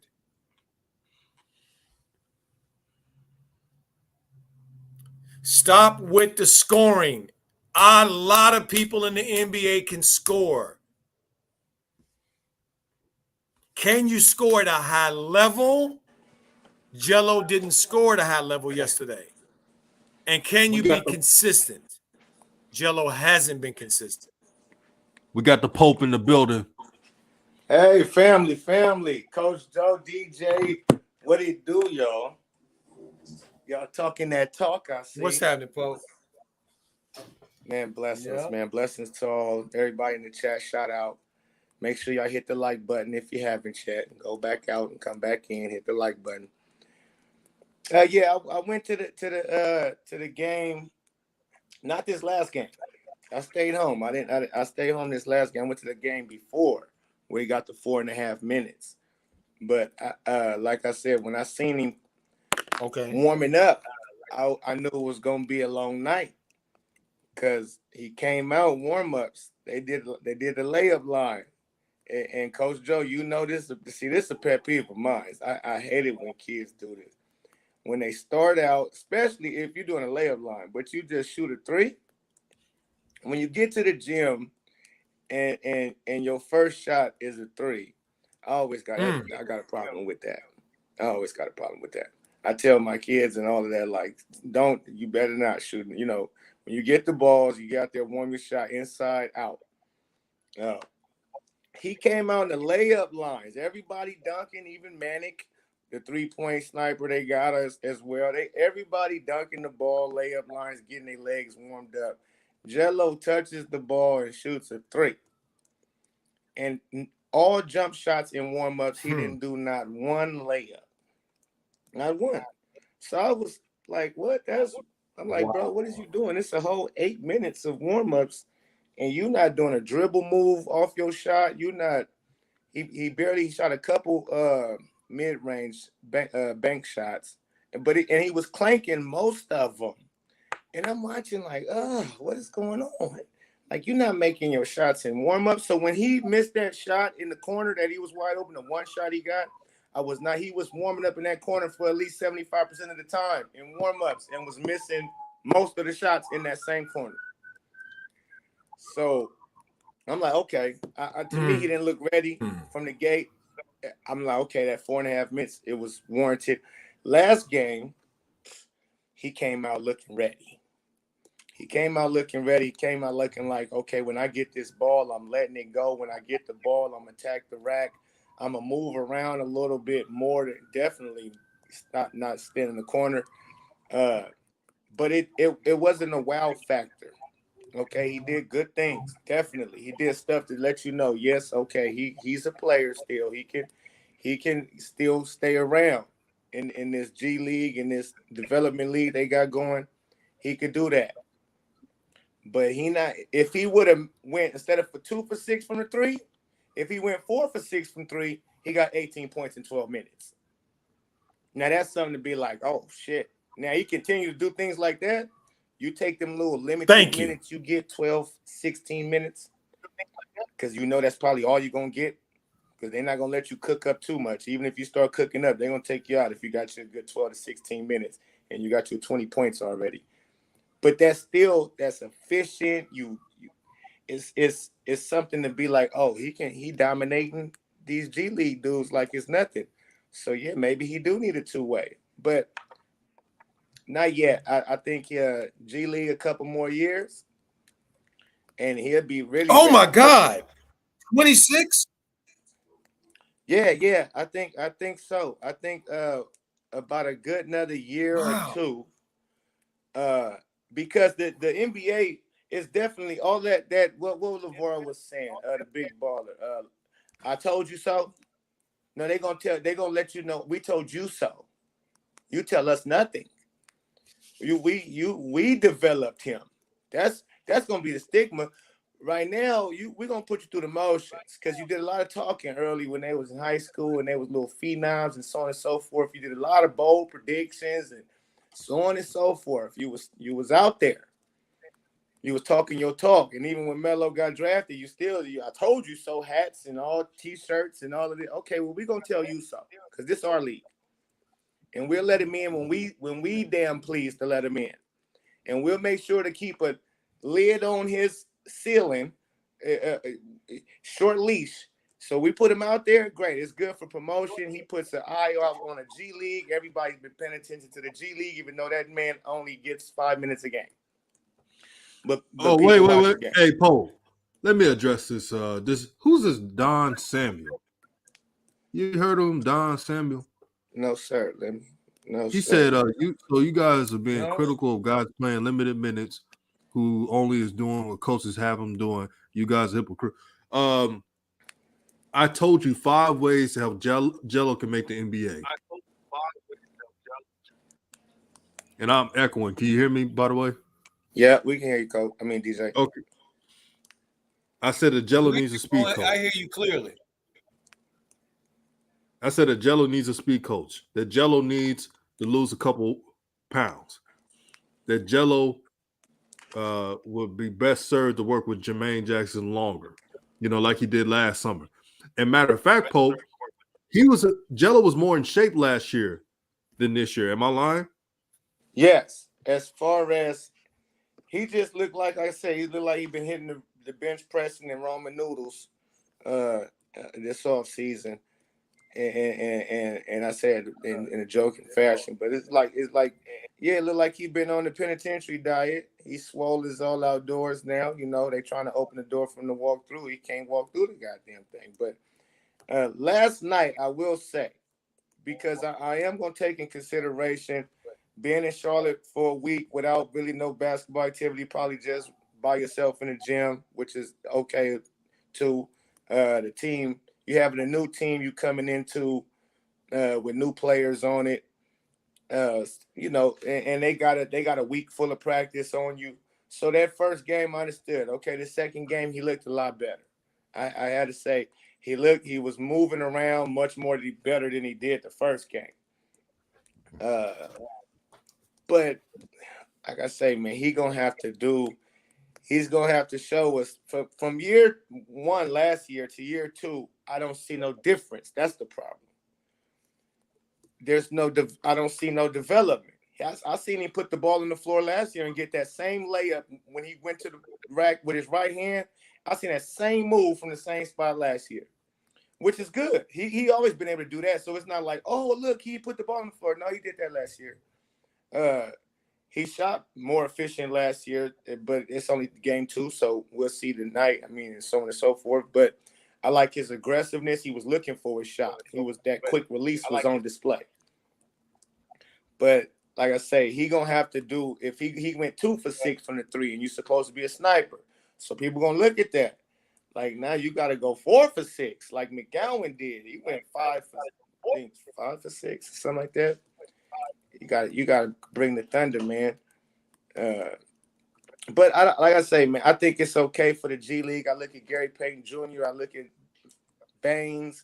I look at a lot of people who spent a couple years in there. I'm even looking at Mac McClung from what he looked like his first year to what he looked like now is, I mean, goodness, the boy is a real player out there. So, and I do think the league want to be like we developed him into being. We don't want to put him on the floor and he starts scoring and we look crazy. Because they're going to be like, yeah, y'all blackballed him all them years. Look how good he is. This, that, and the other. If we actually give him full opportunity, put him on the roster with his brother, he playing this, that, and that, it's going to be another LaVar Ball show. I told you so. And they don't want that. I'm not condoning it. I'm just saying that this is real life. This is business. They nothing personal. And Pope, I want to give a shout out to Louise. She's one of the biggest Jello fans around, but she understood what we was talking about.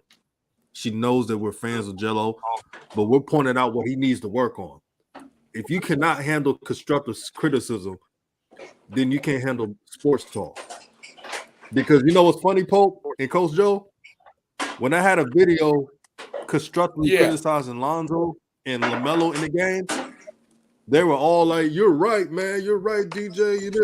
Once I say something that Jello needs to work on, now they can't handle it. I'm telling you a way that he can make the NBA. You know what, DJ and Pope, I want to ask y'all this question, and the family too, right? When we talk about Jello and the play, or just talk about NBA players and what we like, right? What we're looking forward to seeing about them, right? What we're looking forward to. When it comes to Melo, Lonzo. When it comes to Lonzo, what is it, Pope, for you and DJ? And people in the and family chat, chime in too if you're so inclined. What do you enjoy seeing about Lonzo before Lonzo plays? Like, we ain't seen Lonzo play for a minute. He's coming back. Those is looking forward to seeing Lonzo come back. Can't wait to. What are you looking forward to seeing him do? I want to see him be more assertive in attacking the paint, and he doesn't have to do it as much. That's the crazy part. We know he's a great defender and a passer, but that's one thing he needs to work on. and I hope he can master that. He needs to work on a couple more moves because sometimes when someone's guarding him and he can't go anywhere, then he just passes it out. When he's 6'6" and he's very athletic. Hold on, DJ. Hold on, I'm sorry. DJ, hold on. I'm sorry. DJ, hold on. I misunderstood. I think you might misunderstood what I said. I don't mean what you look forward to seeing him improving on. What does he already do? Okay, yes. That you're looking forward to seeing him do that you haven't seen since he's been playing, since he's been missing. I want to see Lonzo. You get what I'm saying? Like you want to see like before, like when he was in college, right? Let me go first. Yeah. No, let me go first. Let me go first. Okay, let me go first. This is what I mean. I miss watching the Bulls. I miss watching Lonzo and that Chicago Bulls team defend the way that they defended when he was there. Lonzo's an elite defender, and when he's out there defending the way he is, and his team is playing that, taking his lead, they are shut down. They fun to watch. I remember what it was like watching the Bulls in the beginning of last year when everybody was healthy and stuff. They were defending, like, was out there showing his elite pass. The Ball was doing his thing, and I mean, they look good. I love watching Lonzo when he's out there playing, when he's defending, when he's running the floor, when he's hitting them threes, when he's just letting it fly. I'm loving it. I miss that about Lonzo. I think that makes a difference on the Bulls team. Anybody on that? And Coach, yeah, Coach Joe, when Lonzo went down, that changed the whole trajectory of the Bulls. They didn't look the same. They didn't defend the same. The passing chemistry was gone. Yep. Yeah. The only thing I'm looking Pope, what you think? What you think about what y'all see what I'm saying, Pope? I agree. Now, for me, it's a little bit different though, because I didn't like the way they looked. I didn't like how he looked in Chicago. I wanted to see. If anything, I want to see the Lonzo when he was first got with the Pelicans and him and Zion was going crazy. And that show was beautiful. I want to see Lonzo stay healthy for a whole season. That's what I'm looking for. When he get back, really, I so that you can see what, play a whole season. Say that one more time, Coach. Well, I mean, let's be honest. Come on. Let's extrapolate. If Lonzo is healthy the whole year, what you think you're gonna see? Well, no. Well, see, to be realistic, I don't think I'm gonna see much. I just want to see him stay out there because the first year of coming off this surgery like this, and it's been bothering him since his rookie year. I just want to see him get his legs back under him. It's gonna take a little time. I can't expect him. Now I don't have no high expectations for Lonzo until I can see that he his knees is cool. His knees has not been cool, and he didn't even last year when he went out. He played the game before and played the whole game where you never even knew that he had a problem. So how long has this been lingering, and is that the reason why he wasn't going to the hole no more? Because he already knew he couldn't really push off that knee. And so him going to the hole, and that it always buckles. If you notice on his fast break, it always buckled. That's why he can't dunk no more. And he get off the floor like kind of lackadaisical, like damn, what the hell? And he almost always miss it when he be wide open. And now it starts to answer a lot of questions of like the time where he had a give and go. He gave the ball up, they gave it back to him, and he gave the ball back to Zach LaVine. Like no, they all supposed to be laid up, but I think he can't trust that knee to do that. So I want to see is that knee going to hold up. I hear you. Pope, I hear you 100%. But okay, but Pope, you're not answering the question though, dude. I didn't like what I seen last year. Are you saying Lonzo doesn't do anything? Are you saying Lonzo doesn't do anything that you enjoy seeing when you see him play? Oh yeah, I mean he locked up. I mean. Yeah, he played good defense for sure. His defense energy is always on high. He still can move his feet and whatnot, and that's beautiful. But That's Lonzo, man. What about his shooting? His 3-point shooting was 30-something, almost 40%. Yeah, but it's that wide open shooting. It's a catch. It's off the catch shooting. I didn't really see no come down with confidence, pull up from the logo just because you feel like it and you got that. Like he used to. He used to come down and pull right on up in your face from past the half court and pull up. People forgot that boy was very efficient, high school and UCLA, 42% shooting from the three, pulling up from out yonder, and was very efficient. He lost that confidence. And so now he just wait and stand around. His shots is wide open. So, I mean, that's a different, that's not a shooting like Steph or Melo who do it, go through the legs on you, step back, J in your face, or just catch and shoot one right in your face. He don't do those. Hey, let me point this out. See, family, this is what I want to point out. Go ahead, DJ. Go ahead.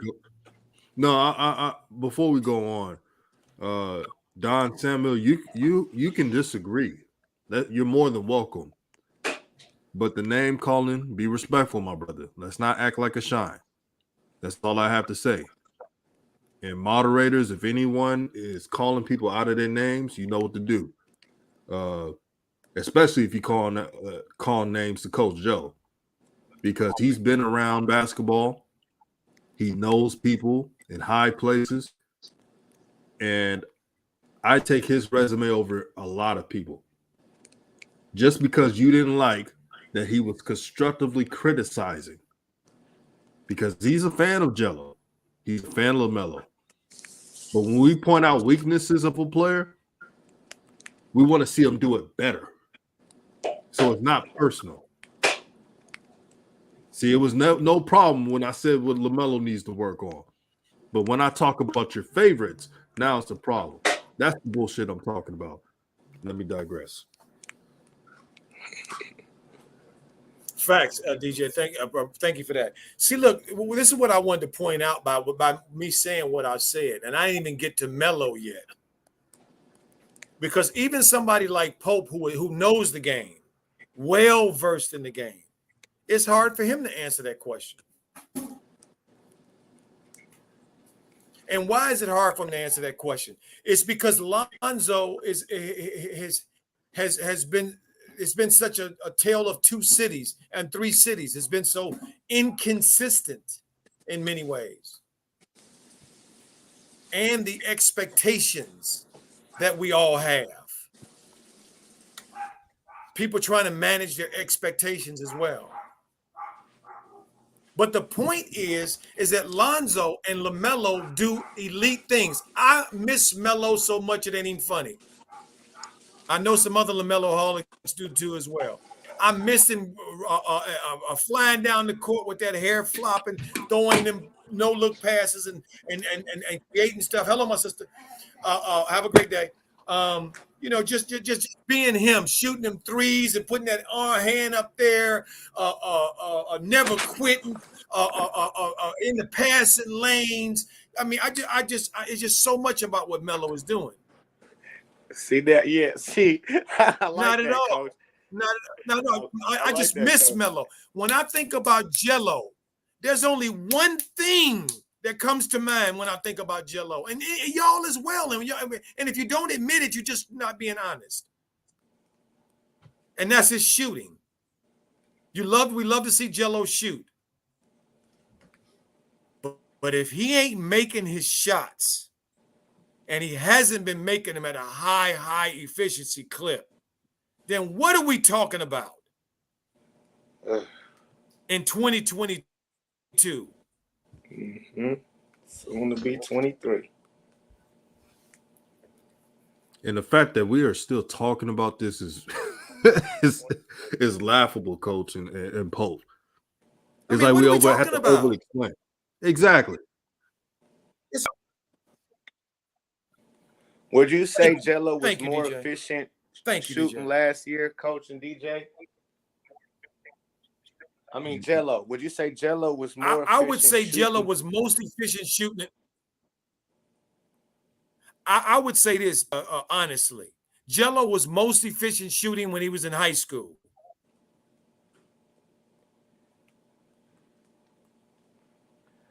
Well, see, last year summer league and whatnot, he was shooting that ball, and in the G League, the little bit of times he was getting, he would usually knock down. I think he was shooting about 40% from three. The little bit of times, a couple shots he was getting, he was efficient at least, and especially when he came into the summer league.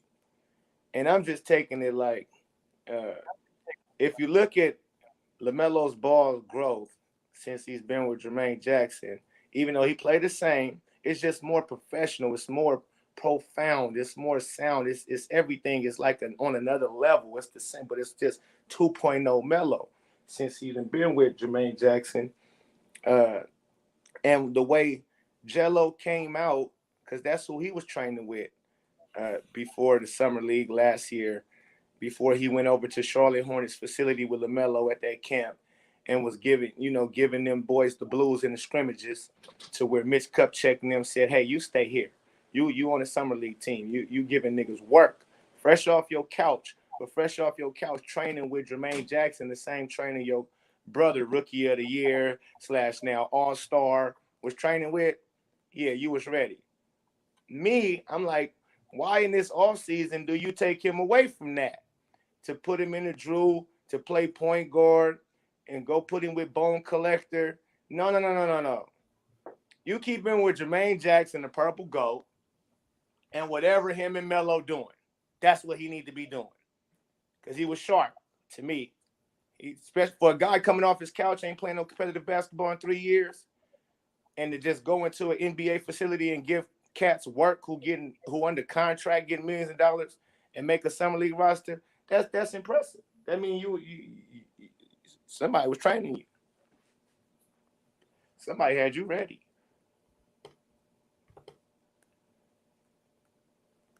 Man, it's that real deal. And to the brother Don Samuel, talking about bye. I see some feminine energy with that, brother. Hopefully next time you can have a good basketball discussion. So this is what they want us to be. Coach Joe and Pope, this is what they want us to be. Jello looked like the best one out there. Man, the reason why Jello shot 2 for 6 is because they told him to miss those shots. Yeah, that's right. They told him to miss those shots. They want us to be those content creators, making excuses and stuff. Right. I mean, did y'all see the growth in JT Thor from last summer league to this summer league? I see the growth in even Nick Richards, even though he's been around for decades, it seemed like. It's that he been on the summer league his whole career. But I look at him now, like I'm telling you, I looked at him last year. I'm like, okay, he big for nothing. He played like he was just big for nothing. He was in the league because he was 7 foot tall. Boy couldn't catch a pass, couldn't catch the rebound. He couldn't keep the ball in his hands. He's wrecked now. I look at him this year. I walked in the gym and I see the nigga in one. I'm like, he turned himself into a confident grown man, like NBA player. And he didn't play good enough to where, if you notice, last game they set him down. They set Nick Richards down. Wait. Hold up. Coach Joe. One thing I respect about LJ Lowe, he gives different opinions. LJ Lowe, but he has never stooped that low. This shine, Don Samuel, I bet your mom has feminine energy too, DJ. Nothing wrong with it. See, when you talk about my mama, what? And you talk about anybody's mama, you're getting your ass is getting blocked. You can't handle the heat, so you want to name call and talk about people's mamas. All right, you can get the fuck out of here. Soft ass motherfucker. Thank you. Chompity chomp. That dude has no business. That dude has no business. Dude, listen here, young man. Check this out. When you ready to be a man, okay, and when you can talk to other men like a man, then maybe try to come back, okay. But all of those sis talk that you just did right now, brother, that ain't gonna work over here. Okay, we ain't no simps over here, dude. You can pass us with that nonsense. Yo, simp ass motherfucker. Get him out of here. He's a chump. Because first of all, you don't know who we know. That's right. Yeah, that's crazy. Right, LJ. Right, LJ Low. That's when you know you lose. Nothing at all. That's when you know you lose an argument, when you talk about someone's mom. Hey, Coach Joe, you seen that interview with my mother, right? They came on the show. Yeah. Absolutely, I've seen it with a beautiful self. A woman with class, a woman that raised all her sons. None of us got in trouble. None of us are doing things that are wrong in life. We all doing something, and you want to have bullshit. Don Samuel, if you ever see him in any other shows, you know that dude's a coward, and he would never say that to my face. I guarantee it. Damn right. But you know what, DJ? Let's not even give him that much energy. Right. Good riddance to bad rubbish. The brother can go on about his business and hate indeed. somewhere else. Okay. Whatever. Yes, Let him go on about his business. Let's get back to what we're this amazing conversation that we have. This is a great show. We 2 hours and 2.5 hours in, and we still got 60-something people in the chat. And man, people are loving. We having a great stream. We ain't gonna let that dude steal our shine. Hell no. No. Whatever, dude. You got your little 2 minutes of fame. Congratulations. Move on. Yeah. Let me see. Now some see, because DJ, says, this is the point. Go ahead. No. You saying something was delayed.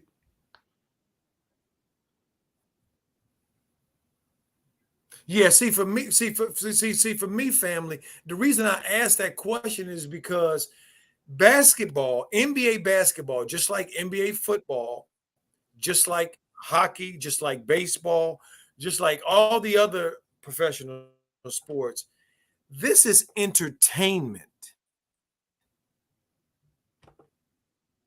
It's not just sports. This is entertainment. So if you so if you're watching something and you're not being entertained, what you watching it for?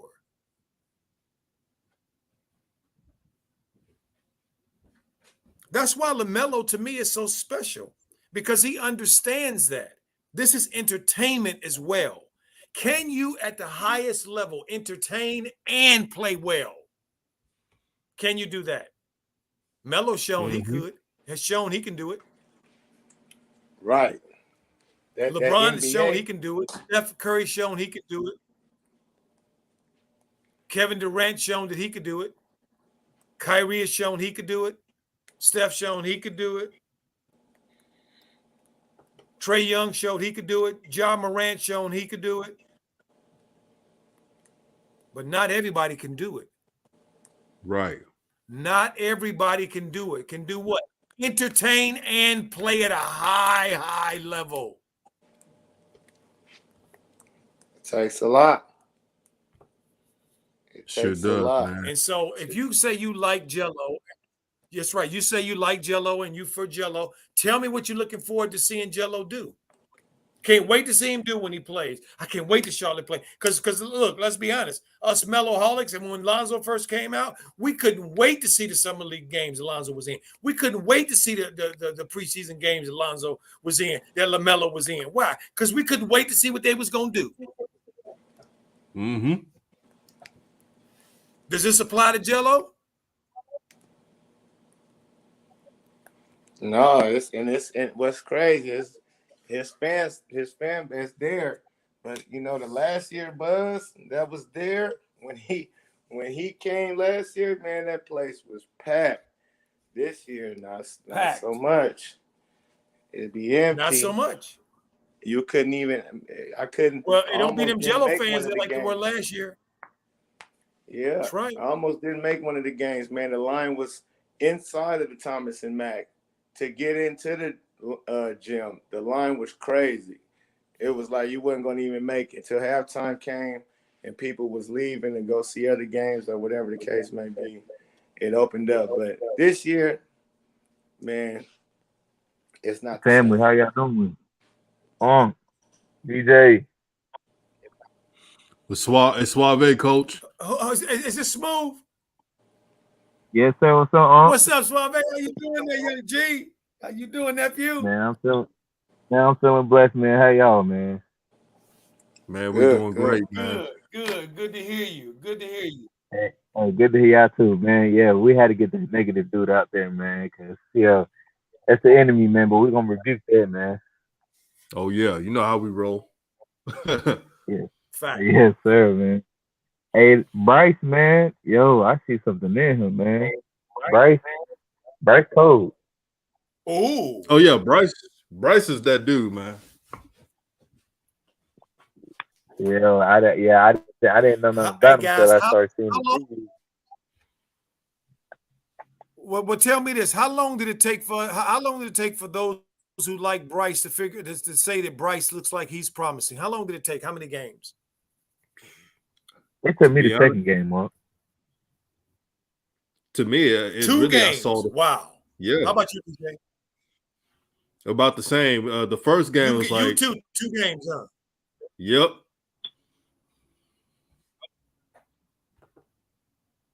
Yeah, see, and let me ask you this. And the way he played yesterday with putting up that very efficient game, he's been building toward this. Does that in anybody's mind say, well, you know what? This is what makes me think this kid has got a lot of potential. Yeah, I definitely said that. His play. Right? Yep. Yeah. I feel like give him a year, he could take Terry's spot. To me. And get his defense right. Yeah. I don't know. I just be getting bored with Terry. I don't know. See. This is what this is one of the reasons why one of the reasons that this show exists is because the corporate media has brainwashed us into thinking that we should not pay attention to what we see and we should not trust ourselves.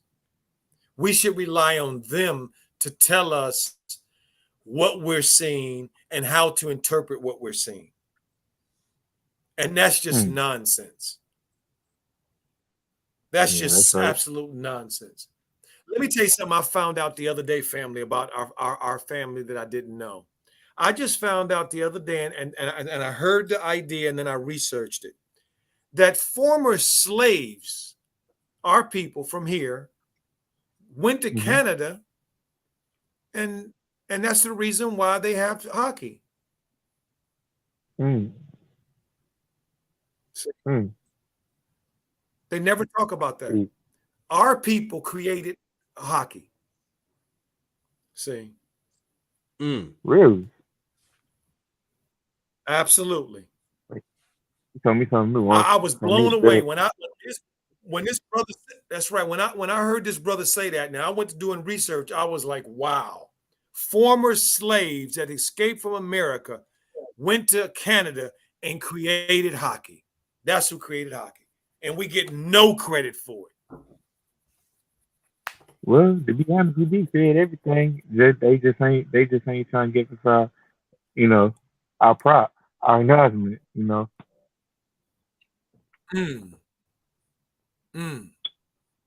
See, and so that's why on this show we talk about the game within the game, because the dominant society and the corporate society in this country, they want to always dominate the narrative, and they don't want us to rely on ourselves to understand what the narrative is. They want to tell us, no, this is what it is, and that's what that other dude was doing. And I gave that example. That's why I gave the example. What are we looking forward to? When I look at the schedule when I'm off and I'm not working, I look at the summer league schedule and I see who's playing. I look to see the players who I've seen so far, if their teams are playing, because I want to see Keegan Murray. I want to see what he's going to do next. He's so efficient. He's so calm. He don't speed himself up. He got a great way about him. He got handles. He can shoot. I want to see Chet Holmgren. I wanted to see that kid, the number one kid, play, but before Orlando let him go. See, I wanted to see the kid from Detroit, Ivy. See, because he's doing well. See, so this is what it's about. I'm not against Jello. I want Jello to succeed, but cream always rises to the top. Mm-hmm. Yes, sir. And if you're not rising to the top, don't blame the cream. And I land my plane on that one. Exactly. And when you have former coaches and people that say, I want Jello to make it, but he has to do this, that's good advice. If anybody was in his shoes and you hear people, what you want to hear from?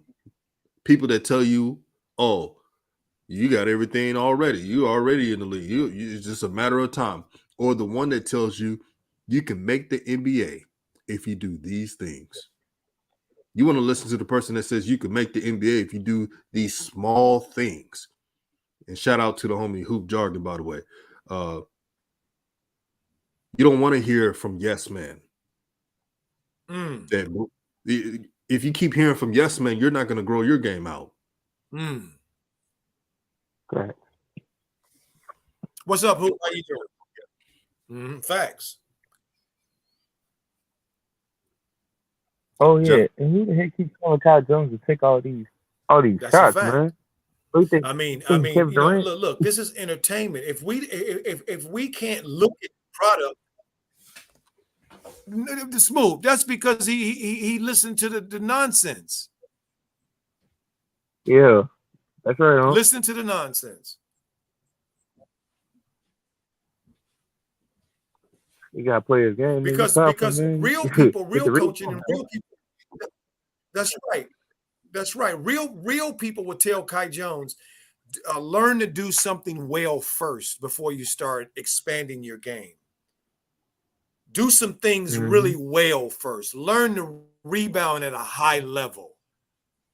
Learn to set screens at a high level. Roll to the basket at a high level. Finish around the basket at a high level. Do those things first before you try to turn into a three-point shooter. God, dog. Come on, man. Preach. It was ridiculous. Like, and I'm a believer in Kai Jones. Me too. Like the ball wasn't even touching the rim. I said like the ball wasn't even touching the rim. It was going over like a rainbow. I'm like, yo, come on, where is he shooting to Africa?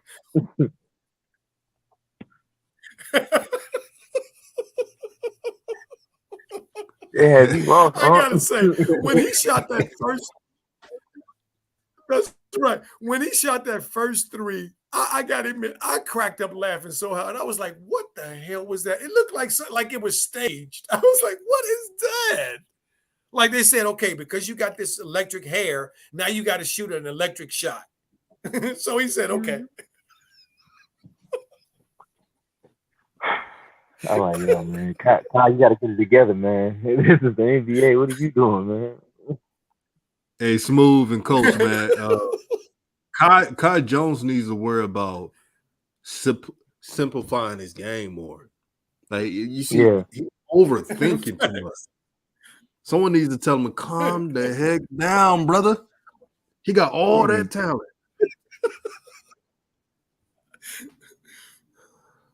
Somebody wanted to travel. I mean, what did you say? And you know what's interesting is a lot of people keep comparing him to saying he's a young Giannis. Well, okay. Hey, if you're a young Giannis, then god dang it, look at the tape of the young Giannis. He wasn't shooting threes. No, he definitely wasn't. Definitely was not. And I do see that. I do see baby Giannis, but he didn't start off with, like you said, he didn't start off shooting threes. He didn't start doing it later on. It's like we some kind of Twilight Zone. How did we end up here? Kai Jones taking shooting 8 threes in a game. What? Man. And then he's trying to judge which one is the worst. Which one can miss the baddest? Hey, Jonathan Brand said Coach laugh is contagious. Yeah, Coach Joe got that laugh like you're gonna end up laughing when he starts laughing. Yeah, you gotta laugh for it. Man, he was shooting out of nowhere. I didn't know if he was going to Disney World, Africa, Greece with that shot. I'm like, yo, he shooting all around. He's international with it. Right. Man, it's just some of this. I mean, the Hornets, man. You know, it's not surprising to me that they have reduced Jello to only LaMelo could has the intestinal fortitude, in my view, to overcome all of that crap down there in Charlotte that you got to overcome to perform at a high level. Because they work against you over here, boy. Yeah, that's true. It's definitely true. Now it's time to get my boy the keys now. And then, what do you guys think? What they're gonna do with the Miles Bridges situation? Man, that's tough. Coach Joe, would you like to answer that? I think you have a better insight on that. Man, that's tough right there. Thank you. I mean, ain't this something going into his third year? What'd you say, Unc?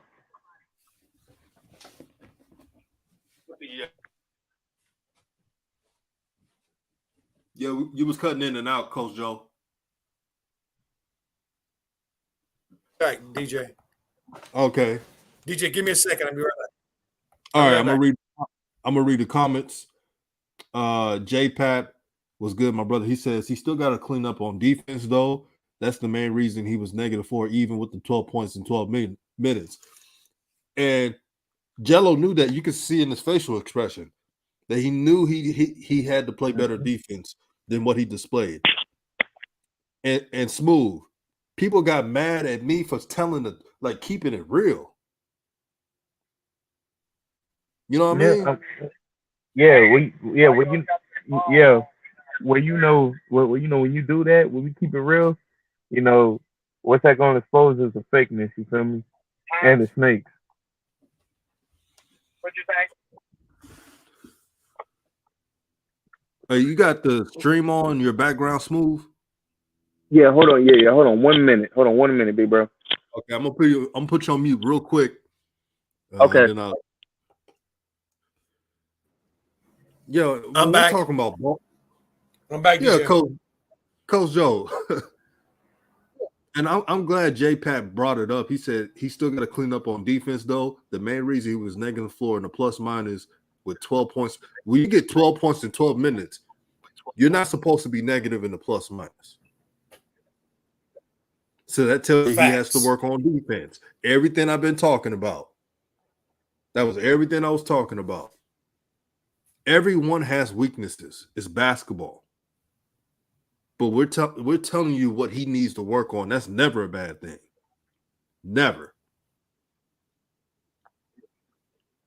If Joe gets his footwork down, it gets a speed coach, like I've been saying, and lose some of that weight, you'll see a lighter Jello, more agile.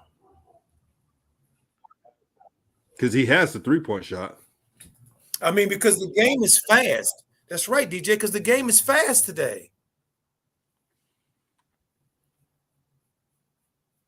Exactly.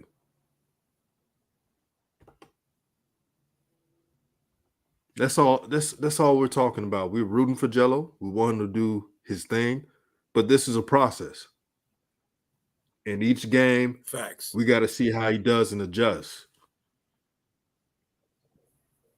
But any last words before we go, Coach Joe? This has been a great stream. What? Yeah, DJ, this has been a great stream. So, Thank you so much for facilitating and doing what you do to keep us going here at DJ's RawTruth Media. Appreciate you so much, DJ. Thank the family so much for what you guys for coming into the stream today and bringing the energy and the great content that you do. Smooth, thank you so much. Pope, thank you so much for joining us as well. It's wonderful. Can't wait to get back at it again. Looking forward to our boy LaMelo and the Ball family doing their thing. So what I always like to do, and I always like to say, Ubuntu, because of me, you are. Because of you, I am. We are one. Have a blessed day, family. All the best. Peace and love to everybody. Y'all have a blessed day.